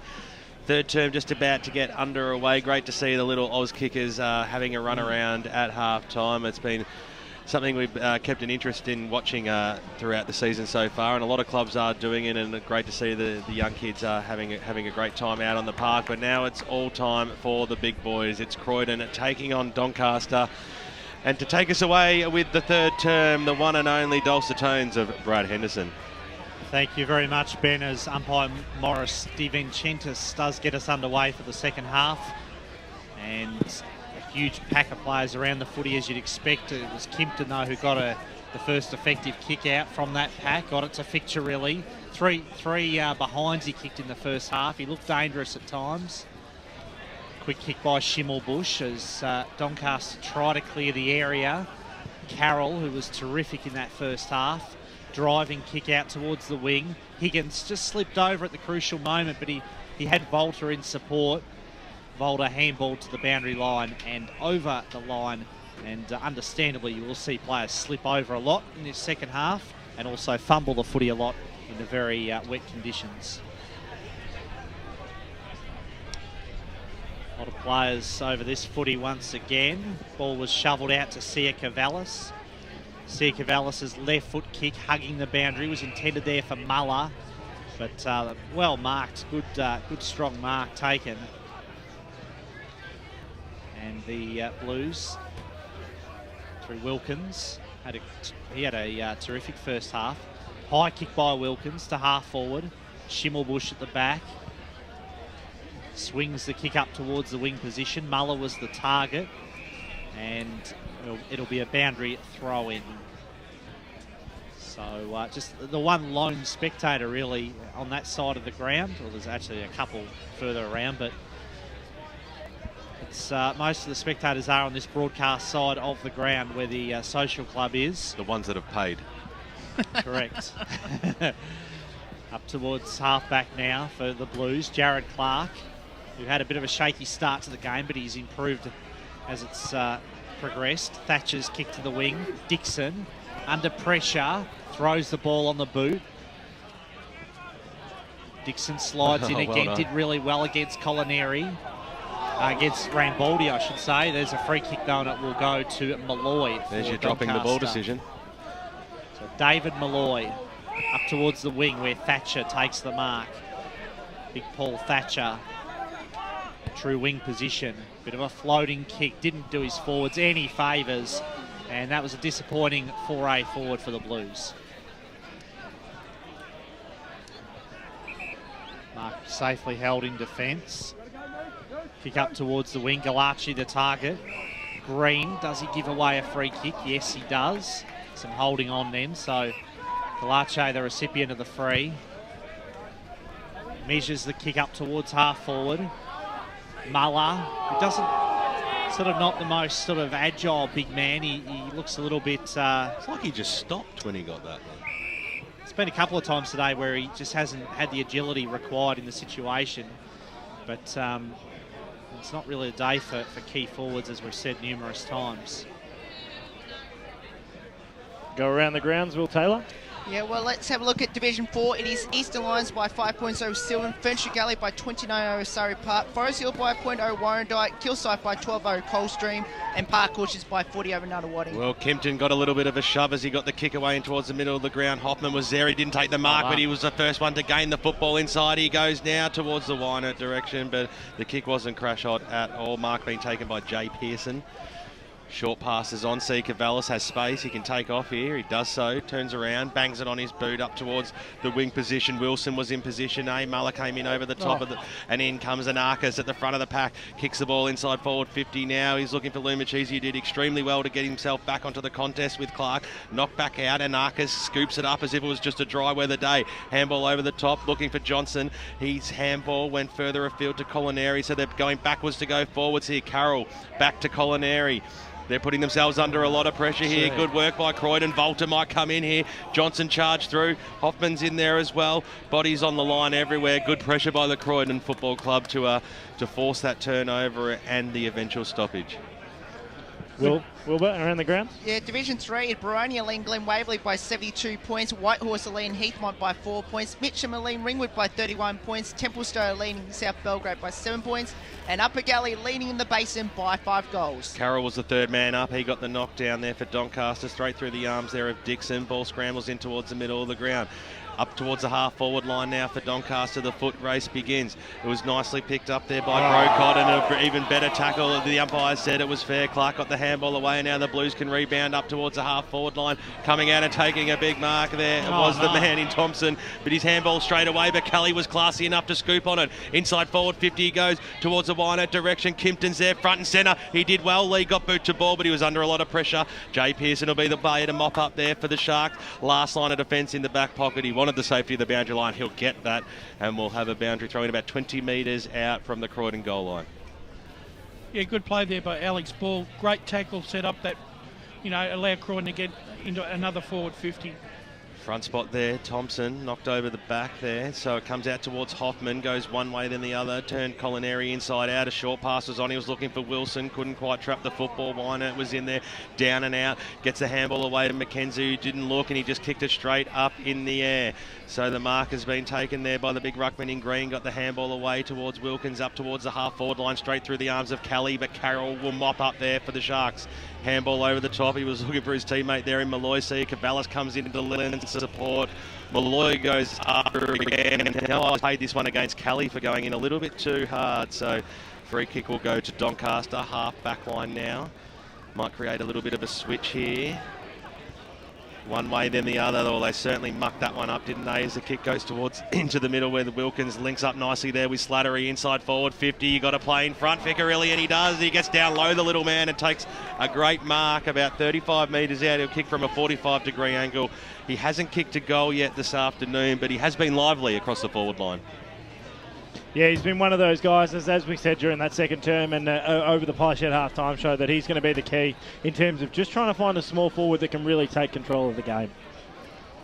So, Ficcarelli gets pretty close to the man on the mark. It's a flat kick, and he kicks it out of bounds on the full. You could just see he was getting a little bit too close to that man on the mark there, forcing the out of bounds on the full. Will Taylor, Division 2, the other Division 2 score at half-time. Yeah, Bayswater leading Eastfield by 36 points, and another Division 3 score I didn't read out was one Turnside. They lead Turnside Park by 49 points. How's Division 1 looking at half-time? Yeah, East Ringwood leading Roval by 25 points. It is Vermont leading Knox by 49 points, Blackburn by 48 over Lilydale, Montrose leading Scoresby by 45, Norwood are leading Noble Park by 31, and South Croydon are leading Bourne by 12. 7 minutes gone in this, 7.5 minutes gone in this third quarter, and still no score for either side, as we'll have a boundary throw in. I reckon that's indicative of the game in terms of no side has really been able to dominate so far, and I think the fact is, like you said at half-time, Brash, is one side's going to break this game open, kick 3 or 4 goals, and that's probably going to be the difference for the afternoon. The other thing is, too, it's going to be a war of wills, too, because when you look at the way things are going at the moment, you just can't help but feel that whoever makes the least mistakes going into their forward 50 are going to have the more opportunities. That doesn't help. Oh, no. Van Florestein there's just put the kick straight out on the full. He was the recipient of the free kick for out on the full, and then he himself made that same mistake. So now the ball goes back to Doncaster with Zach Carroll. Carroll's kick, one of 3 Zachs out there this afternoon. Big pack fly for the footy. Raymond, he's trying to say that he didn't do anything wrong there. Silly play. Free kick there to Todd, and he goes short to Slattery. So Ben Slattery in the middle, measures the kick, finds Kelly. So Zach Kelly's got the mud just splashed all across his back, as he has had since probably the 5-minute mark of the first quarter. Kelly's kick honours the long lead then by Wynett. Hasn't looked like kicking a goal so far today, Brendan Wynett. He wheels around now, puts the kick in the direction of Todd. Anarchis there, grabbed the footy. The ball was shovelled out to Travers, who's been lively at times today, Patrick Travers. His kick, though, has been chopped off by Malloy. So David Malloy for Doncaster. Dangerous kick, but it was pretty effective. Got it to Galache. Up towards the half-back position. And good effort from behind then by Clark to force the spoil against Fitzpatrick. Full credit. And a boundary throw-in. With thanks to Choose Tap, Soupy Campbell. Inside 50, 7-2 in favour of Croydon. Doncaster leading clearances 5-2. Nicely sharked again there by Galache. Pardon the Boosts pun. the kick forward. No pun intended, that's for sure. As Lumachisi takes possession. Very high up and under kick. Who can grab this one? Was Raymond. Got a little handball, gets it back again. Slick chain of handballs, then finishes up with Jarvis. Jarvis's kick drifts across the face. The Blues are able to steady through Volta. Damien Volta bursts clear. Up towards half-back. Hill had to stand and wait for it. He did so. Had his kick well smothered. Good work then by Todd. Ball into open space, and Arcus traps the footy now. Under pressure, he got it out to Rambaldi. Slattery had that kick well scouted though, chops it off and sends the Blues forward once again. And the ball's bouncing up towards the half-forward line. Which way is this going to go? As Todd was running after it, there's holding off the ball. This one will go against Croydon. So Hoffman was the player to give away the free kick. It'll go the way of Jay Pearson, who shoots the ball out wide. Galache, good lead, good mark. Swings around now on the right boot. He has Peduto all by himself in the middle of the ground, who made some good space as well. So they've moved this ball nicely from half-back. Have Doncaster as Carroll across the middle of the ground. Could go further afield to Hill. He goes that way now, but the kick wasn't too crash hot, so he's under a little bit of pressure. Has players further afield here in Raymond. From outside 50, he kicks it to the hot spot. Which way is this one going to go at the fall of the ball? Doncaster, they somehow have the number. See, Cavallis is there. He just needs to get boot to ball. He gives it away. This time to Galache. Kicks it to the top of the goal square. Which way is this one going to bounce? Lumachisi had the back spot. It was good play there by Lovett to force the behind. And over she goes for a minor score. Bendigo Bank scoreboard. That's the first score of the second half. 4-7-31. Doncaster plays 5-8-38 as we cross down boundary side. Thanks to Live Care to Jesse. Boys, Donny might be winning the centre clearances this quarter, but a lot of them haven't resulted in any sort of movement forward. So that was the first time this quarter they were able to do that. They've got to be able to do that more moving into the last quarter. Kick from Wilkins, hits Thompson on the chest. Thompson, who's been lively today, the big man, looks for Slattery. Slattery's stood his ground well then. Peduto seemed to get a high one. That was the way the umpire saw it. Free kick to the man they call Puds. Mark Peduto goes in short to Galache. There's a whistle on for some holding on. And umpire Morris DeVenchentis right on the scene then. He's paid the free kick. It will go to the Sharks. I didn't think there was anything in that. Should have been play on. Free kick 6-1 in favour of Doncaster this quarter. So changes continue to be rung from the Blues interchange. Ficarelli and Hoffman back on. A bit of extra speed coming onto the field as Big Ewan McKenzie. Big kick. Former Noble Park ruckman. Lines up the goals. Important kick, as you said, Ben. He's off target, though. Minor score. And Doncaster, the second behind of this quarter. Croydon have not scored in this third term in what is traditionally called the Premiership quarter. So far, it's goals are at an absolute premium as Croydon lead 5-8-38 and Doncaster 4-8-32. Bendigo Bank scoreboard. Like to see Hoffman and Ficarelli go to the goal square, push Wynett up. The only kick he's got so far in this game was about 60 out, so he's not doing any damage at the moment. Is the key forward. Well, Shelton booted the ball back in, but now Jarvis just thumped it on his boot, and Lux of Fortune falls in the lap of Muller about 40 metres out from goal, a 45-degree angle. So Doncaster another shot on goal. The opening 8 minutes, Dyson, actually belonged to Croydon and just couldn't put it on the board.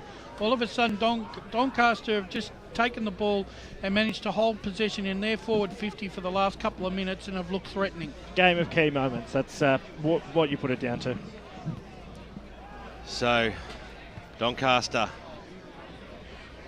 with the chance to level the scores here And that is exactly what has happened. Fantastic goal there to the Sharks, and out here at the range it is 38 apiece with the first goal on the board for Stephen Muller. Yeah, look, as I said, it's a game of moments in terms of being able to withstand a bit of pressure that came from Croydon early on in the first sort of 5-10 minutes or so. They then turned it around a little bit. We were able to create a couple of options themselves, create a couple of chances to kick a goal, and they finally made the most of it through a goal to Muller. Grant Campbell, thanks to Choose Tap. Contested possessions 24-21 in favour of Doncaster. Uncontested possessions 28-16 in favour of Doncaster also. So nothing in it between these two sides. Scores level once again, 5 goals, 8:38 as Anarchis claims he was held. The umpire thought differently. Umpire said Purcell right on the scene there to ball it up once more. Just out of the glue pot in the middle of the range. And the umpire throws it up now. Van Florestein, a decisive fist out of the air. Hoffman tried to race onto the footy, but it was paddled on by Carroll. Jeez, he's been good. Carroll did really well then, got himself a free kick. Hoffman seems to, holding the ball, the umpire's been paid holding the ball. Well, I don't think he had the ball. I think he signalled holding the ball and then a push in the back at the same time. I thought he was held without it, without the ball. So very unlucky then, Zach Carroll. So the free kick goes to Jamie Hoffman, who's kicked 2 goals today. He's a beautiful kick of the footy. Bang. And that is no exception. It lands right on the goal line, fisted through for a minor score. And he seemed to do that effortlessly then, Jamie Hoffman. Probably had a few more metres in him if he'd really gone the distance. But the lead now 1 point once again for the Blues. I'm getting confused about this rule of holding the ball and dropping the ball. It seems it's disappeared in the AFL, but today it's out in full flight in the Eastern Football League because there's been a lot of those decisions paid today. And I suppose it all comes down to interpretation from each of the umpires out here. Doesn't matter whoever it is, I'm always confused. Just generally? Yes. Ball about 40 metres out from goal. Scoots out. Pearson. Done pretty well today, Pearson. Got one high. You agree with that, Brad? That Pearson's done well. Yeah, he has. He's been very solid down back. Very good. First time I've seen him play. Kicks out to Humphrey. Big Jarve. The veteran. Club favourite. Evergreen. Multiple premiership player. Kicks up to his wing position. Oh, Mackenzie. Oh, had a little bit of a sookie lala there as he gave the ball back to Thatcher. And it's like watching a 3-year-old have a tantrum when he can't have a chocolate. As the ball goes inside forward 50 now, it's a long searching kick. Schimmelbusch at the bottom, he goes in hard. Hoffman's given away another free kick. So there's plenty of free kicks happening in this game. Oh, that was very crude there by Travis. Very crude. Trying to claim that he took his legs out. He dived straight into his head. This game's just going all over the point of the last 5 minutes or so. So Matty Schimmelbusch. You get the feeling that one side's just going to kick the next 5 and all of a sudden it's going to be over, don't you? Yeah. Just to break the game open eventually. Well,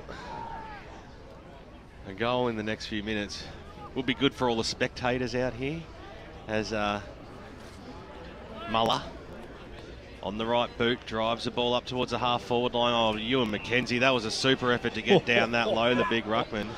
He's had a very good game for Doncaster today. Just keep an eye on Campbell and Forrestine. He's like a red rag to a bull at the moment. Inside 50, Josh Lumachese takes the mark about 35 metres out from goal. So our eyes fully focused on the game at hand, Brad Henderson, and the big cheese will go for his 4th shot. Yep, 3 goals today, and certainly had the better of his battle with Jared Clark, but it's been an enticing matchup, that one. So he'll come in now. You'd back him every day of the week, the big fella.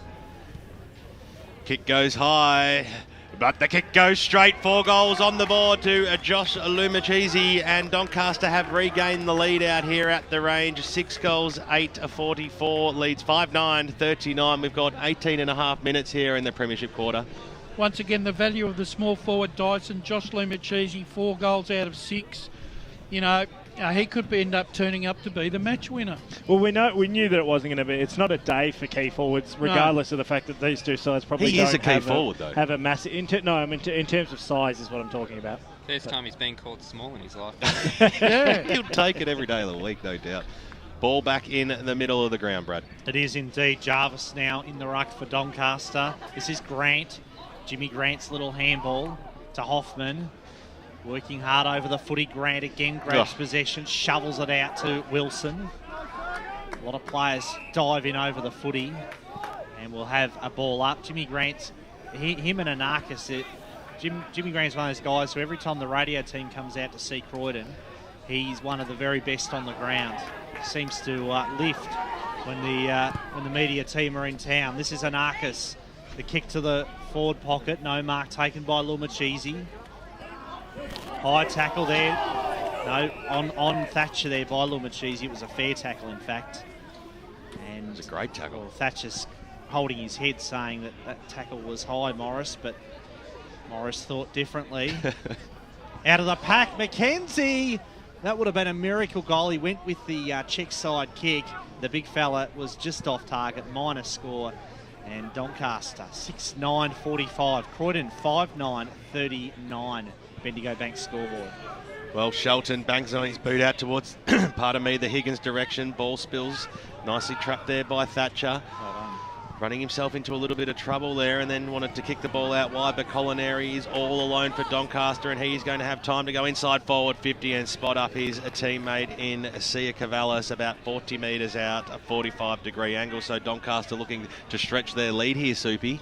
Yeah, Doncaster only took one mark inside 50 in the first half. They've already taken 3 this quarter, so it's been a real improvement for them. So James Sia Cavallis yet to trouble the scoreboard this afternoon, a class player. Certainly knows where the goals are. Starts his approach now in front of the Bendigo Bank scoreboard. He'll kick from 45 metres. Is it going to have the legs? It's going, it's going, it's going. I think it's gone all the way. Goal on the board to Doncaster. That is 2 in a row for them. And on the Bendigo Bank scoreboard, they move to 7 goals, 9-51. And it's a handy 2-goal lead now over the Blues, who are 5-9-39. We've spoken about the importance of being able to lock it inside your forward 50. It came out once then. Culinary was just standing there waiting for it. Croydon are just playing too many men around the ball at the moment. They got punished for it on that occasion. It's crossed down boundary side thanks to life care to Jesse. Well, as I made mention last quarter that Donny were getting drawn to the ball, leaving the ball coming onto the outside for Croydon. This quarter they've done well to match that up, and it's changed the result. Back to 12 points the margin. Doncaster leading. And I don't know about anyone else, but a few of us certainly saw this as a big danger game for Croydon this afternoon. That's the way it's turning out. So Van Florestein kicks into the man on the mark, which was Jarvis. Socket off the ground by Hill. Ball into open space briefly. Socket off the ground by Paduno. That was great footy from the Sharks. Handball out to Raymond under pressure. Very high up and under kick by Mitch Raymond, hugging the boundary. Love it. Did well, got it to Higgins. Higgins showed really good poise and composure through some pretty heavy traffic. Got it out to Wilson. Wilson's kick to the wing, carries over the head of Todd. Todd hunts down the footy, had Kimpton in support, but the boundary line was the victor on that occasion. This game's getting willing. A couple of tough tackles, a few late hits. There's a few boys who are right up for the contest in the second half. And Patrick Travers there just limping off the field. Bit of a limp up as he came to the interchange. Got a fair crack from Lumachisi a couple of minutes ago too. Well, all the sun's in all the players' eyes now. You wouldn't believe it. Yeah, there's a rainbow here at the range as well. Dixon's kick to the top of the square. It's a 2-on-1 which favours the Sharks. Peduto, usually a pretty cool customer. This is no exception. Finds Colinari. Rob Colinari's kicked up towards the wing. Sia Cavallis gathers it in now. Somehow worked his way through the traffic. Did it really well. The mark safely taken in defence though for the Blues. And they'll bring it up towards the middle of the range where the mark's held by Malloy. David Malloy. It's been a solid game from him this afternoon. Hasn't really put a foot wrong. Used the ball, used the footy well despite a little bit of an awkward kicking action. Finds Muller on the chest, who's had a pretty good third quarter after an extremely quiet first half. Muller's kick looking for Lumachisi, and there's a free kick. Once again going against Jared Clark and Lumachisi to line up for goal at number 5. that was really good play by Josh Lumachese. He lulled Jared Clark into a position where Clark was forced to go over the top, and unfortunately in doing that put his hand on his shoulders, and a free kick is coming Josh's way, and maybe goal number 5. How many free kicks inside 50, Soupy? I don't have that, but free kicks for the quarter 9 to 4. Wowza. So Lumachese, Oh, not his best effort. It was a terrible kick. Thatcher almost took a mark. And he just really mistimed that kick. Advantage The ball played drop to was Croydon. terrible. And the advantage is paid to the Blues as they come up towards half-back. Green was the target. Handball was shot out to Carroll. Close to the boundary line here. Galache keeps it in. But the mark safely held deep in defence by Shelton. Shelton goes to Lovett, who goes one way, then the other. Risky kick, getting down low. Ben Slattery takes the mark. So still in the back pocket for Croydon. Can ill afford to let Doncaster get another scoring shot here. 25-metre penalty. Off the ball there, Peduto's just got a little bit of agitation about him. Love it getting the 25-metre penalty. Just starting, as I said, just starting to get a little bit wheeling here. Umpires need to keep control of this. So it's still with Slattery. So as the ball goes up to Higgins. I think Croydon could be best served to try and concentrate and get back into the game rather than trying to get back with the man. Higgins, the former Whitefriars boy, drives the ball up towards the wing position. Shimmer had the first go at it. He eventually got the handball and found a kick up towards the wing position. Grocott went in hard and copped one in the back, and the umpire had said, that is exactly what I saw right in front of the members here, and he'll receive the free kick. Jeremy Grocott on the left boot. Kicks up towards the Galache direction. That was a beautiful kick there by Grocott, and the great lead in turn by Galache, who takes off now, drives the ball inside forward 50. It went nowhere too as Thatcher came charging through. Oh, look out, the cheeses here. Gave the old don't argue to Josh. Swings around now on the left boot. Will kick it to the hot spot to the top of the square. Coming in, Coleman at the top of the goal square. Takes the mark, and you'd think from almost point blank range he will put through Doncaster's 8th goal on the siren and open up a very handy 3-goal lead. So the short quarter, only 26 minutes in that term as Coleman comes in now. You'll hear the crowd cheer this one home, and straight over the goal umpire's head it goes for his first goal of the afternoon, and a little bit of a fracas happening out in the middle of the ground, but nonetheless it is 3-quarter time out here at the range. 5-9-39 plays 8-9.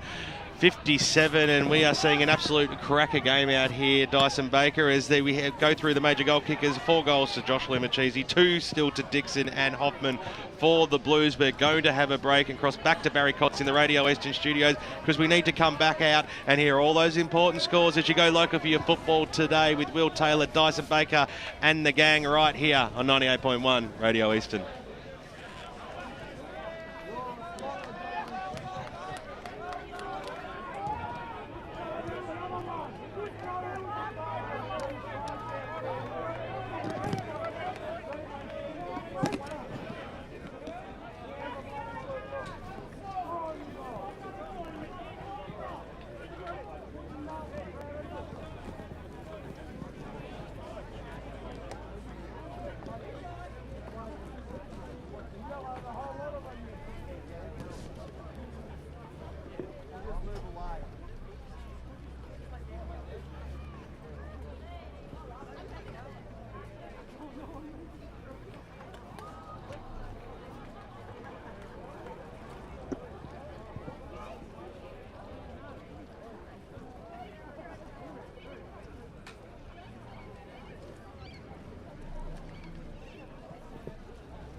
Welcome back to EFL Game Day, live and exclusive from the range here in Croydon. And what a game we've got on our hands. As I said, it got a little bit willing as we crossed over three-quarter time. A yellow card given to Zach Kelly from Croydon at three-quarter time during the break. And at three-quarter time, it is Doncaster 8-9-57, Croydon 5-9-39. Just before we get into the three-quarter time festivities, Wednesday the 16th of July, the Women of the Eastern Football League have a function at the Glen Waverley Hawks Football Club, Central Reserve, Springvale Road, Glen Waverley.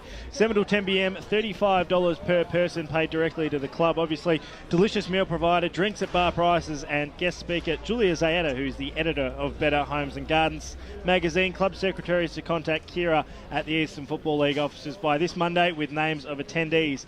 And what should be a cracking night, 9762 5766 during office hours if you want to head along to that one.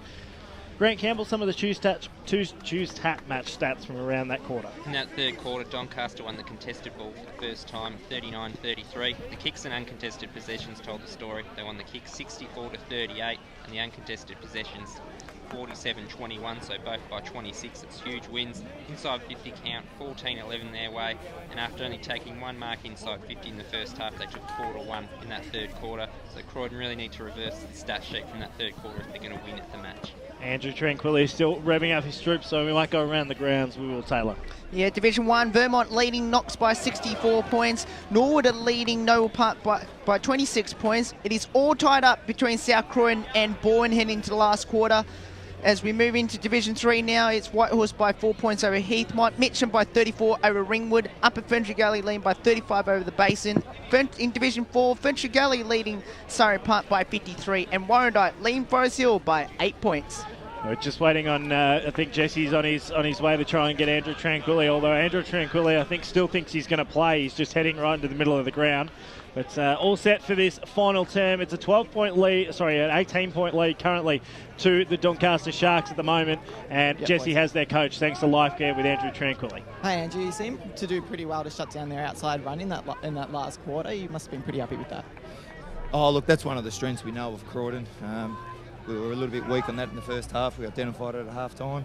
Look, the boys are just playing accountable football, so, yeah, it worked. And what do you want to see from your boys in the last quarter? Oh, just control the quarter and come away with the 4 points. Thanks for your time. Good luck for the rest of the game. Great stuff by Jesse, thanks to Life Care this afternoon. The final term about to get underway. Here's Brad Henderson.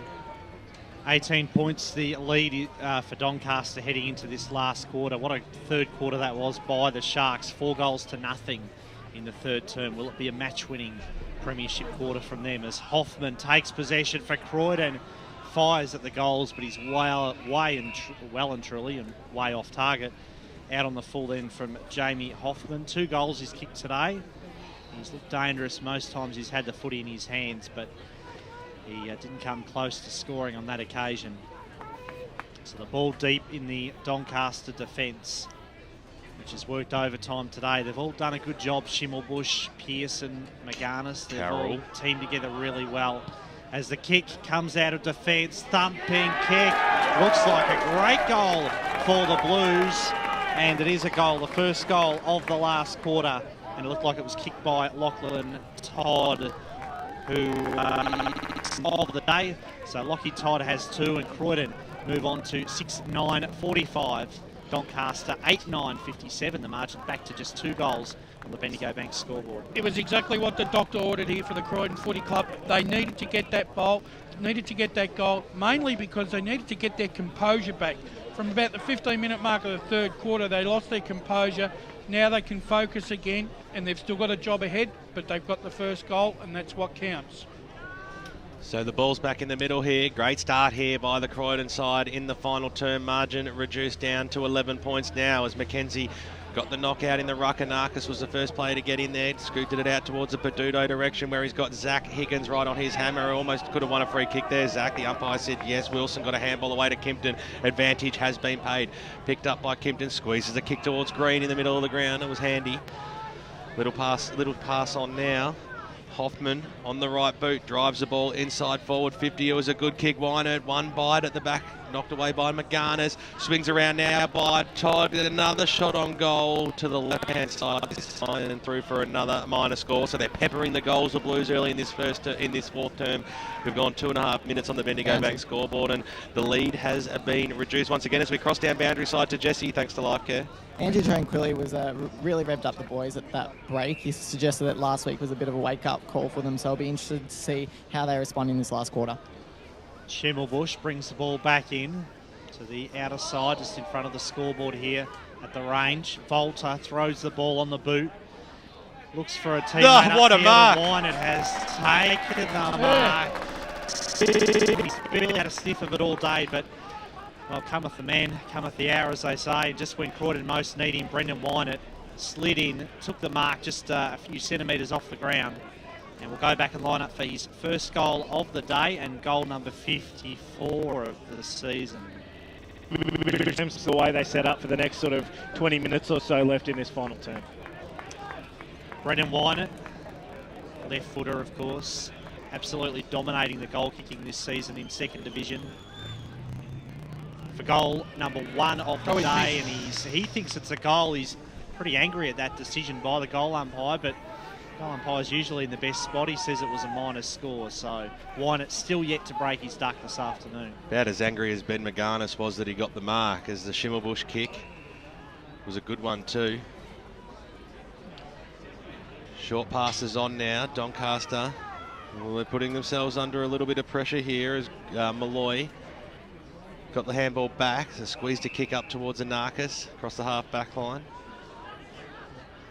Pretty open spaces through the middle of the ground, but they're going to go further afield. Once again, this is Malloy on the right boot, swings around on the right boot towards Sia Cavallis, used his body quite well then, but couldn't rip the football in. Bull on hands and knees, got a little handball out wide, that was okay.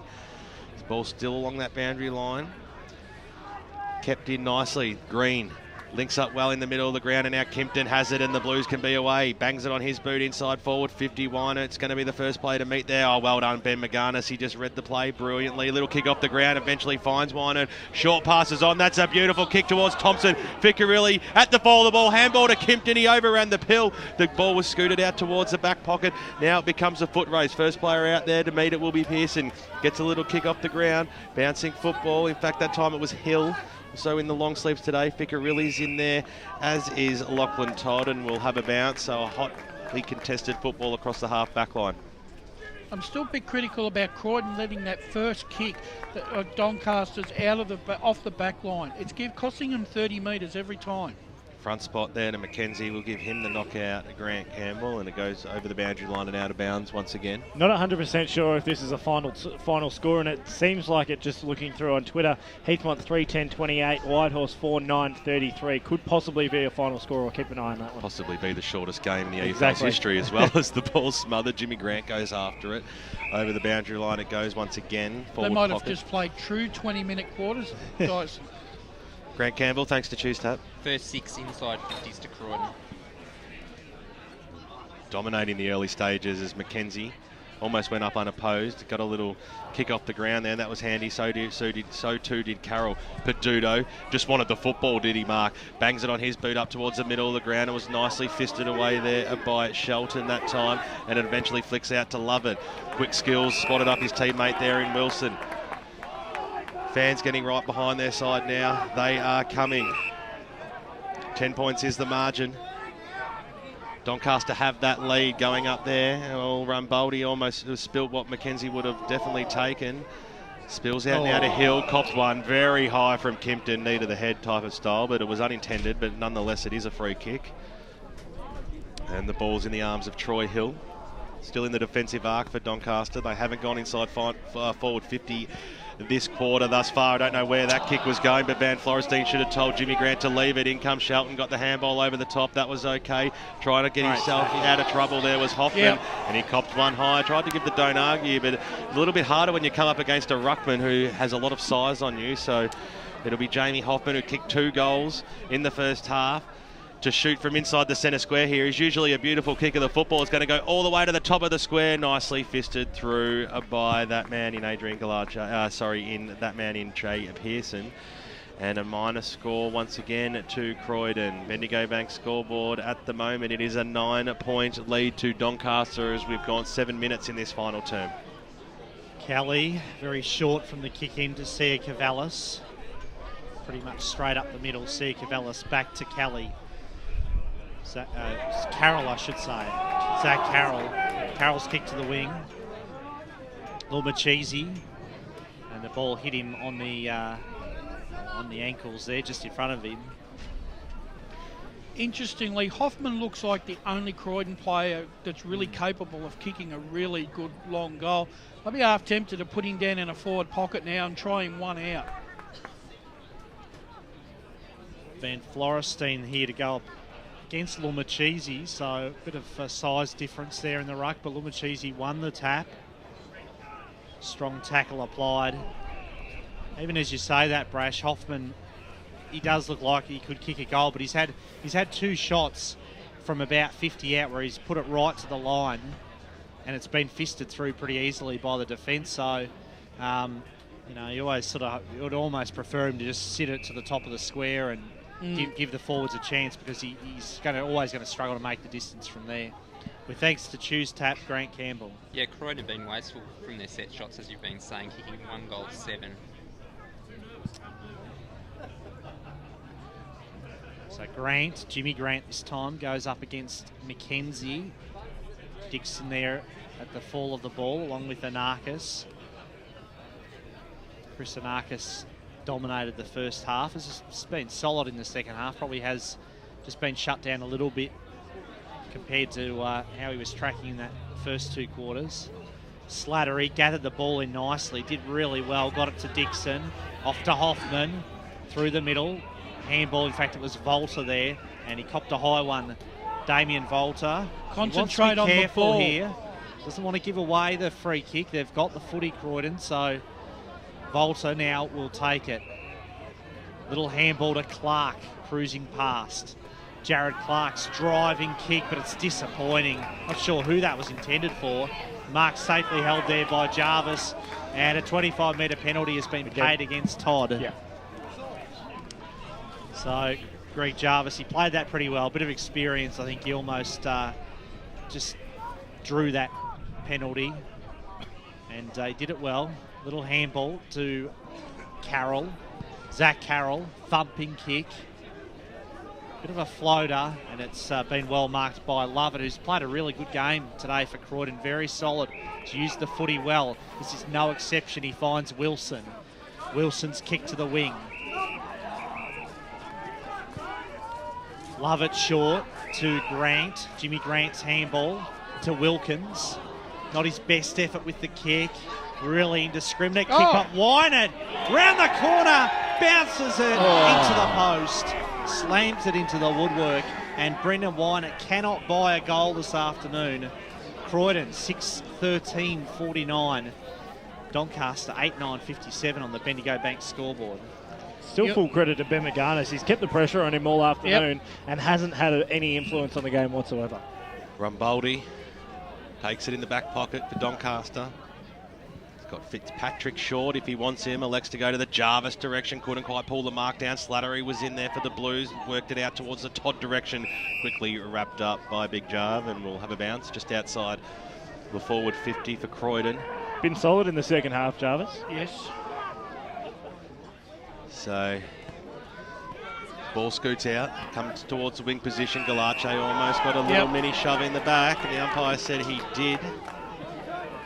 So 8 points is the margin. Doncaster go up towards the forward line now. McKenzie, who's drifted down, he might be able to use Carroll there for support, but got boot to ball inside forward 50. Croydon will have the numbers there.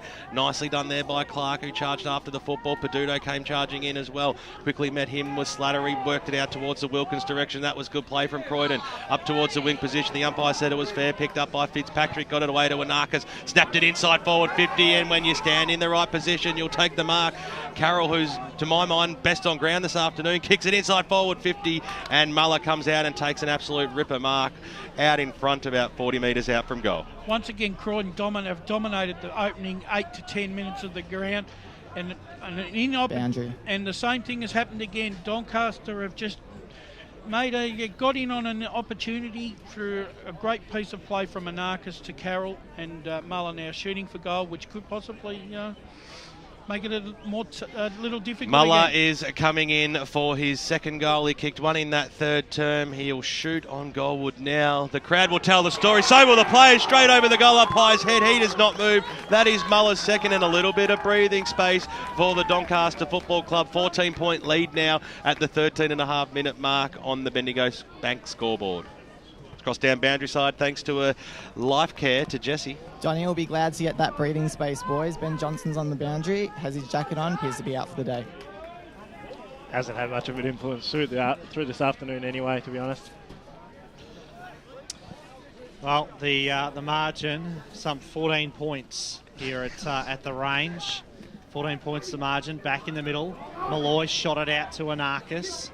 Galache off the ground, soccers it into the path of Muller. Muller tries to trap it, kept his feet pretty well. Coleman got a little toe poke to it as well. Higgins, handball was effective to Wilson. Love it to Hoffman. And Jamie Hoffman will just steady for Croydon. They trail by 14 points. Goals have been hard to come by in this second half. Can Croydon somehow find a way to get the 3 more goals that they desperately need? Strong tackle by Grant. That was a very aggressive tackle, and he's hurt Schimmelbusch in that tackle. So free kick will go to Schimmelbusch. And James Grant, I don't know why he's complaining about it. Like, he's a frustration. He's a very fair player, Jimmy Grant, but that was an obvious free kick, and he'd do well to not complain about it. If not for the sling, more for the fact that he actually didn't have the ball for half of the tackle. Yeah, absolutely. Slattery. Yeah, I just don't like seeing that, Dyson, when you see a player potentially could have really injured his opponent in the tackle and then they complain about it. Michael Long style. Just move on and let it go. Yeah, exactly. No, not good form. Free kick goes to the Blues. Wing position. High up and under kick by Kimpton. Kimpton to Thompson. There's a bit of a scrap behind the play, which really took Lockie Todd out of the running then, in many respects. Lovett, dumped to ground. Lovett's high up and under kick. Todd did really well, spun out of the tackle. Throws the ball on the boot, and a good fist then by Rambaldi. Punches it to the boundary line. And we'll have a boundary throw in as Doncaster lead by 14 points. With thanks to Choose Tap, here's Grant Campbell. Doncaster still winning the clearances, leading that 6-3, but they trail inside 50s 11-3. Well, Thompson had the front spot straight through his arms, paddled out of that danger zone by Doncaster on hands and knees. Wilson is in there. Anarchis is screaming for the free kick. The umpire's not going to have a bar of that, Dice. It's lucky that there's only probably 10 minutes left in this game because the intensity's just started to lift. I think it's going to open up pretty quickly. So the margin is 14 points. Still across that forward 50 for Croydon. We'll have another bounce. Just on that, it's been 10 minutes since that tweet came through from Heathrock, so pretty decent confirmation that says that Whitehorse have won their first game in a very long time, 4-9-33, beating out once again an inaccurate Heathrock 3-10-28. Low-scoring affair out at the hangar today. Well done to the Whitehorse Pioneers and Ben Russian. Looking forward to having a chat to him on EFL Sunday tomorrow morning. Free kick to Doncaster. David Malloy weighing up his options across the half-back line. Takes off now. Probably a good option too because Peduto made space. Jimmy Grant comes in from over the side. Ficcarelli's in there as well. Bangs it on his boot. Inside forward 50 it goes now. Wino's got 2 players to beat. Good fist on it by McGarnis, and he was good enough to pick up the football as well. Scramble to kick away. They're going to get out of this, Doncaster. Pearson on the right boot. Drives the ball out, and now they've got a bit of run if it can sit up for them. It's scooted away from Peduto and Galache. You saw Mark's head go right back as if to me. But the umpire will have the chance to throw this ball back in. Too many players around this one, so making their way now. McKenzie will go up against Green. Green worked his way to the front spot. The ball fell short. McKenzie had to rove his own football in the end and forced the ball up. So we'll have a bounce at 80 metres out from the Croydon goals. If you're enjoying the broadcast on efl.org.au and 98.1 Radio Eastern today. Well done there by Colineri, just to keep the ball in his path and gain another couple of metres, but over the boundary line it goes for another stoppage. Scores level up the road at Chowan Park, 20 minutes gone, final term, South Croydon and Baldwin. Oh, an absolute cracker happening down at the kennel as Doncaster scramble a kick up, nicely done by Lovett. I agree with you, Brad, he's had a fantastic game this afternoon. It'll come out now towards the Gleeson direction.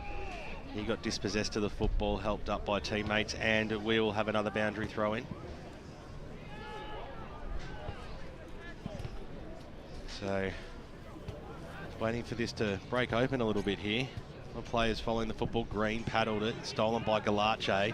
Got onto a barrel in the end. That was a fantastic kick. Inside forward 50. Which way is this one going to bounce? Jarvis will be the first player to meet. A good play there by Clark. He put his boot on the ball at the right time. Out of bounds it goes. 40 metres out from the Doncaster goals. You get the feeling if Doncaster get the next one, it'll shut the gates. Yeah, look, I mean, they're just controlling enough of the play at the moment, keeping Croydon out. And to be honest, the Croydon forwards in the last 5-10 minutes really haven't shown much that is suggesting that otherwise that it's going to be a Doncaster loss. Jarvis versus Thatcher. Jarvis got the knockdown. There was a little bit of holding happening here. What's going on? No, it's been a free kick being paid from in the middle of the ground, and it is going to go the way of Doncaster from the stoppage. And it will be in the arms of Adrian Galache, a known goal kicker for the Sharks as well. So this is a big play here. Free kick against Tim Green. So Tim Green giving away that free, as seen by our special comments men. And it'll be Adrian Galache who's... And in the hands of the runner as well. Off now. He'll come in, 45 metres out from goal. Puts it on its way. And that is a beautiful looking kick. Sets sail straight over the goal umpire's head for his first goal of the afternoon. And the lead is now stretched to 20 points on the Bendigo Bank scoreboard. We've almost reached time on here in the final quarter. Fat lady can sing now, Dyson. I think it's all over.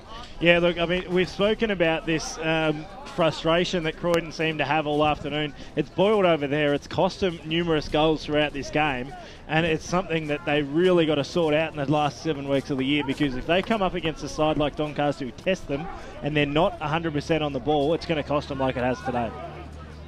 20 points the lead now for Doncaster once again.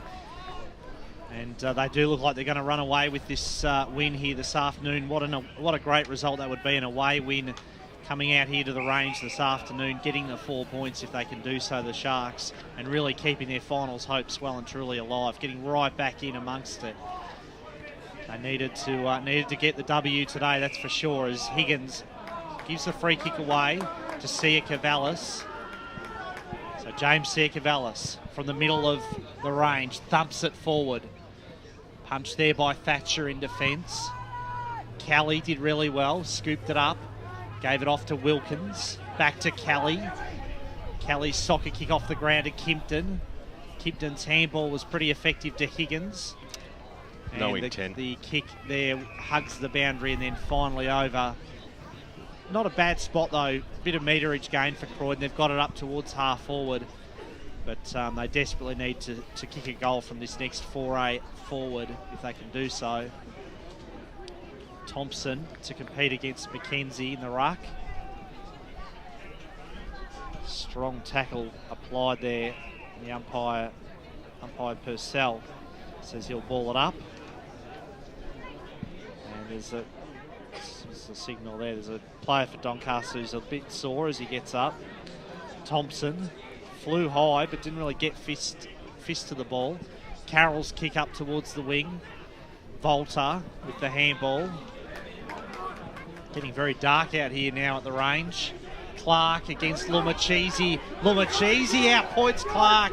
Races in. Great tackle. And tackle. That's 25 metres as well. Lumachese off the ground. The umpire says, no, the free kick's been paid. It's against you. And it's 25. And the 25-metre penalty. Was worth the try. Great recovery by Jared Clark. He got outpointed initially by Lumachese, but then his desperation really came to the fore. And Clark combines with Thatcher. Neat kick by Thatcher to Lovett.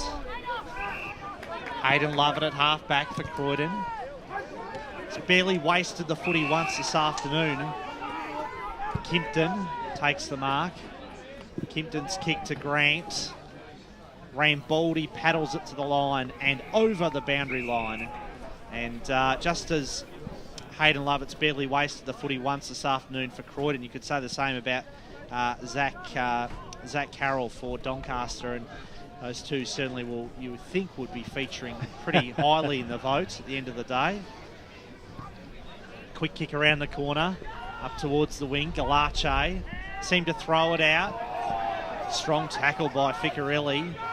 Slattery got it to Kelly, who was crunched by Coleman. High kick by Kelly, almost the mark. The umpire says play on. Schimmelbusch thumps it out of the defensive area.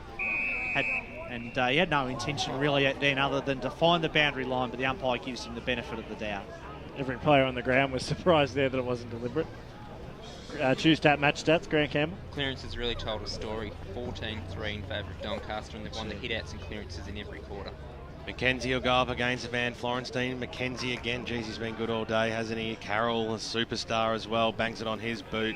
Talk about gaining valuable meterage. That was a good 40-metre kick that didn't get further than 5 metres high off the ground, but towards Doncaster's direction, so they'll be happy with that. Feels like the sting's gone out of this one. Really don't feel like Croydon even the results like kicking a goal. The result's eminent, and I think that's where Croydon feel at the moment. Jarvis over the back towards Carroll, gets down, wins the football. He's got 2 players to beat. He's got Carroll and Wilkins right on his hammer, but forces the ball up 70 metres out from Doncaster's goal line. They'd like to celebrate with another one. The Cheese would probably like to bring down a big one-hander or something just to cap this one off, but Love to get his 5th. Doncaster leading by 20 points. Kelly from the stoppage, handball back to Slattery over the boundary line and out of bounds. The final scores been coming through, Dyson, thus far? Other than that, Heath might won, not much at the moment. Still plenty going on. What have we got? 72 to 40, 20-minute mark, Roval up. Okay, sorry, it was East Ringwood up over Roval by 32 points. It was a big comeback from Roval, but nicely done by Colinari. Oh, he sold some candy. Well done. Kick a goal. Kick goal of the day, Colinari. That is an absolute ripper, and this game is done and dusted. It was Sia Cavallas, in fact. That was his 2nd goal of the afternoon, and that is the final nail in the coffin out here at the range. 26 points is the margin on the Bendigo Bank scoreboard. There can only be minutes left. I've got finally got a final score from you. It's from just up the road, and you can hear the Tigers roaring from here. 7-7-49 have defeated South Croydon 7-6-48, breaking the duck at Channel Park. Get out of jail free. Reverse the result from last season. Exactly right. Fantastic goal there by James Sia Cavallas, a great player for Doncaster, and a little bit of nice icing on the cake there, Brad. Yeah, that was a great goal. Definitely a contender for a goal of the day, you would think. It's 26 points the lead now for Doncaster. Unassailable the lead, you would think now, as Kimpton sends it forward. Rambaldi defending stoutly then for Doncaster. Dixon was pushed off the footy by Rambaldi. Jarvis gathers it in there. They're full of running, the Sharks at the moment. They're running on top of the ground as the confidence that's gained by being 4 goals up against a side who's one of the premiership favourites. It's really telling at the moment. This is Grant. Jimmy Grant out towards Lovett. Continues to rack them up. Finds Slattery. Sliding in, Ben Slattery. Very quickly got back to his feet. He's got a very well-balanced player, Slattery, and that was a good kick to the top of the square where the mark's been held. Sliding in there, Lockie Todd, who's kicked 2 goals this afternoon. I think one of the things that we can say after today's game, we've had a look at Croydon today, and when they're not, when they've become Brendan Wine and conscious, and he hasn't kicked goals, then they look a completely different side. Todd for goal number 3 of the afternoon, just to add a bit of respectability to the scoreboard for the Blues. He does so and brings the margin back to 20 points, but it looks like it's too little too late as far as this game's concerned. A couple of final scores coming in from around the ground. Upper Ferntree Gully 7-11-53 have defeated the Basin 5-7-37 by 16 points. In Division 4, Ferntree Gully 12-20-92 have won by 67 points over Surrey Park after they trailed at quarter time 3-7-25. Warrandyte 9-11-65 have beaten Forest Hill 6-5-41 after trailing most of the afternoon. Great results, interesting results. It's what we expect every Saturday afternoon. Umpire throws it back up again. Mackenzie down to Anarkas. Geez, that's happened a fair bit this afternoon, hasn't it? Kick off the ground inside forward 50. Nicely done there by Bull for Croydon to kick the ball out wide. Dixon is on a foot race out here with Hill. Who's going to win this one out? Both players have every chance. Eventually it'll be Dixon to win the football. On the left boot, kicks it up towards the half-forward line. It was a bit of a scrubber, but he might get it back here. Gets it away to Volta. Inside forward 50. Do they still have a chance here, the Blues? But he pushes it to the right-hand side. And through for a minor score. Lead now cut back to 19 points on the Bendigo Bank scoreboard. 28 minutes gone, final term. Grant Campbell, thanks to Tuesday. Yeah, Croydon in the second half, 28 inside 50s for 2 goals. That kind of efficiency, you're not going to win. You tell him. Well, right on the money then, Soupy, as the ball comes back in to Peduto. Solid as always this afternoon. I was just about to say he's very Trojan workman-like performance this afternoon from Mark Peduto. Definitely has shades of Corey Enright about him, the way he plays, the way he moves, the way he kicks the footy, the Guernsey he's wearing. There's a kick up towards wing position. Thatcher just carried over his head. Mark held then by Jarvis. Season campaigner. He's got to be close to votes this afternoon, Jar. No. Been around for over a decade in this Doncaster team. Great stalwart for the Sharks. Little short pass was ambitious to say the least. We've got a good strike rate with Ruckman in the last couple of weeks, giving votes. Certainly has been one of more of his. Here. He's a pinch hit ruckman, Jarvis, these days. He comes on and does the job and fills the hole where necessary.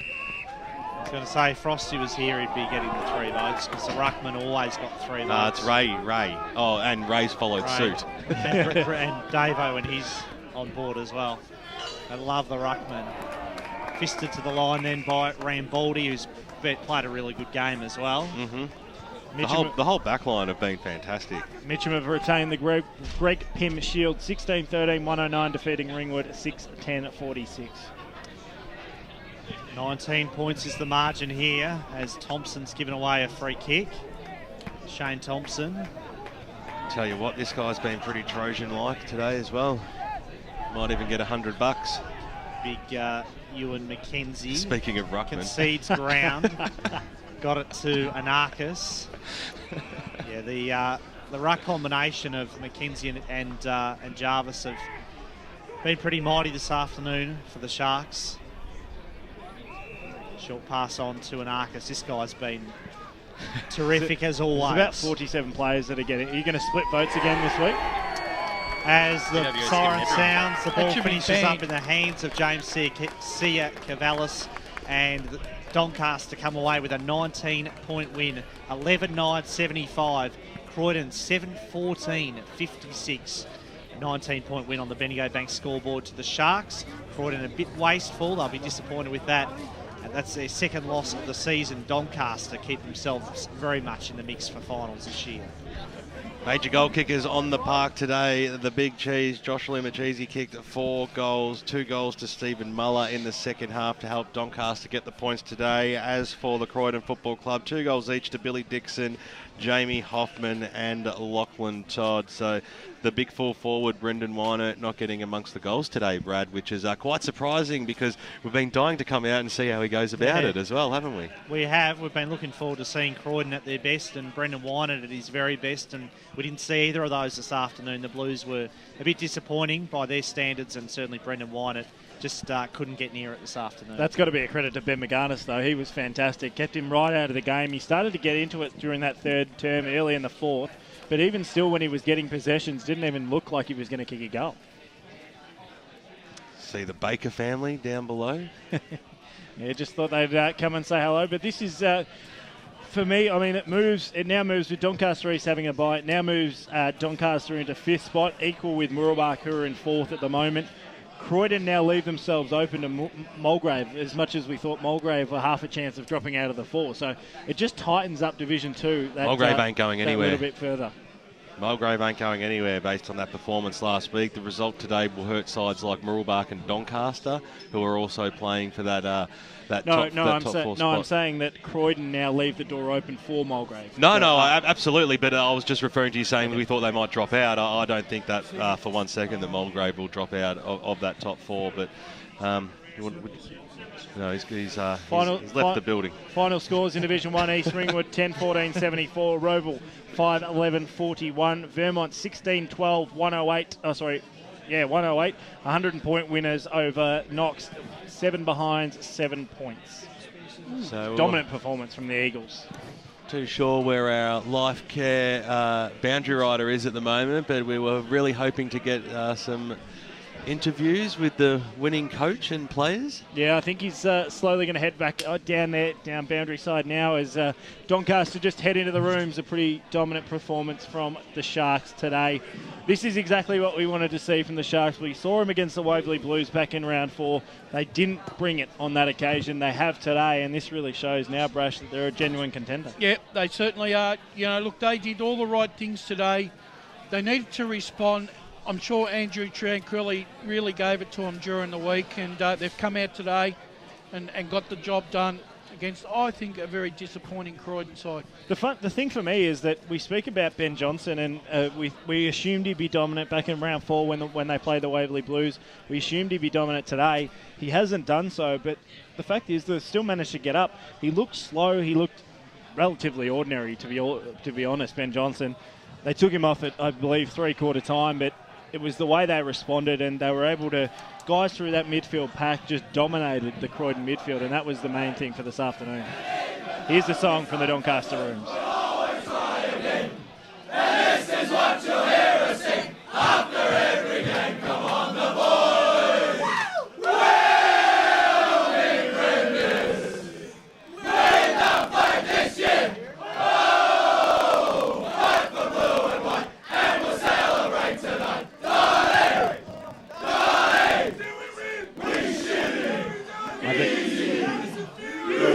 We'll leave the Doncaster song there because there is a massive upset in Division 1. Noble Park have come from behind and beat Norwood by a point. How massive is that in the context of Division 1? We spoke about Noble Park. Ray's convinced that they're gone. They needed to win today. Norwood, in their 7-year history up in Division 1, still yet to beat Noble Park at the Bullring. No, and I did say on the huddle on Wednesday night, I thought Noble Park were a chance to actually beat Norwood. I just thought over the previous couple of weeks, Norwood just looked a little bit, their last quarters looked a little bit, they were out of touch a little bit. So a good win by Noble here. It's really got the season back on track. Moves them back into 6th spot. So now they're only 2 points behind Montrose and that pack of Montrose, Blackburn, and I mean obviously Vermont won this afternoon. But with Roval and South Croydon going down, that helps the Bulls' case in terms of them playing finals. We'll get the final stats count from you, Grant Campbell, thanks to Yarra Valley Water and Choose Tap. In that final quarter, Doncaster won the hit out 17-10. The clearance is 18-6. Interestingly, they had 54 kicks and only 10 handballs, so really decided to put the ball on the boot. They lost the inside 50 count 17-9, so Croydon ended up 28 inside 50 second half for only the 2 goals. Looking at the match stats, Doncaster won the hit-outs and clearances in every quarter, winning the hit-outs a total of 55-34 and the clearances 51-31. They had 220 kicks to 183. They lost the contested ball by 6 but won the uncontested ball by 25. Inside 50 count went Croydon's way 57-46. And one stat that really stands out, scores from set shots. Croydon kicked only 2 goals, 7. Doncaster 7-3. So when Croydon did have chances, they didn't take them well enough. Definitely right. Another score. The longest road trip in football still counts. It still stands. Templestowe have won at home, meaning that Templestowe have won all their games at home against South Belgrave. South Belgrave have won all their home games against Templestowe at South Belgrave Recreation Reserve, making that round 18 game up at South Belgrave Reserve all the more influential in terms of the rest of the season. Also makes the Upper Gully result more interesting. It's funny, you look at these different ladders, and I mean, particularly in Division 3, you had South Belgrave, who are in 5th at the moment. I know this isn't great radio. South Belgrave in 5th, 7 and 4, lost today. The Basin 6 and 5 in 6th, but lost today. 5, 5 and 1 are Ringwood in 7th, lost today, and Heathmont 5 and 6, lost. So it's particularly the fact that essentially South Belgrave have just left the door ajar for those other 4 teams, and they've all managed to lose. Yeah, they did, and once again, South Belgrave have really dodged a bullet, even though they've gone down themselves. All the other sides have gone down, and it's actually done them a favour and kept them in the 5 again. So the only side that really made gains today was Upper Ferntree Gully, who'll go into 8th position. Actually, they'll go into 7th, ahead on percentage of Ringwood, and almost put themselves right back in the hunt. So it's one of those divisions, as we know. It's one of those leagues, as we know. This has been the way it's been so far. We've got plenty of time. We're just trying to track down possibly a couple of interviews, thanks to Life Care. Jesse doing a fantastic effort. I think we're waiting on Andrew Tranquilli just to finish his post-match address. While we do that, we'll get your thoughts, Brad, on just the game and the way it played out. I mean, Croydon really didn't look like scoring in that second half, and that was the crucial thing, that Doncaster were just dominant over the ground. No, you're absolutely spot on there, Dyson. Just 2 goals after half-time for the Blues, and Doncaster, on the other hand, at half-time they had 4 goals and they finished the game with 11, so 7 goals to 2 after half-time. Yeah, a little bit disappointed by the Blues today. At times they lacked discipline. They gave some pretty silly free kicks away and 25-metre penalties, which were costly. We've seen that a few times, been a bit of a running theme on EFL match day this year, when we've seen one of the top sides lose. Often part of the reason they've lost is because of a lack of discipline and frustration boiling over. And I guess for the Blues, they are used to being the winning, on the winning end, and they'd be pretty frustrated with how they played today. Brendan Wynett was, really well held, obviously, and I was probably surprised at how little he could eat. I mean, obviously he didn't kick any goals, but he didn't even really have any influence at all in the game, whereas, say, Lumachese, apart from the fact he kicked 4 goals, he seemed to be involved in the play a lot as well. And even Steve Muller, who, he kicked 2 goals for the game, at least seemed to be involved a bit more as a focal point, whereas, not a great game from Wynett today. I just sort of thought maybe in the last quarter they needed to send him into defence. He's a pretty handy defender, and just to create something different, because he was not getting a sniff of it. We've managed to get an interview down in the Doncaster rooms. Jesse, thanks to Life Care, over to you. Hi boys, I'm here with Andrew Tranquilli. Andrew, you must be pretty happy with your game today. Oh look, absolutely. We've been working really hard, and I know the ladder doesn't show it, but we've been working so hard. Everyone calls us the North Melbourne of the EFL, where we've been in so many games but not getting the result. The boys just haven't lost faith, they haven't lost confidence. It's so easy to just, put the tail between your legs. But every week we've just got a new challenge and new things we've got to work on. And that's again in 2 weeks' time with Waverley Blues. But no, they just stuck it out today. And that's the thing, we're just learning to grind it out for the whole game now, which is great. And we're a young group, so it's really good. That was a pretty inspirational talk at the 3/4 time break. It must have meant a lot to you. Did you get excited, did you? I did. Look, I'm...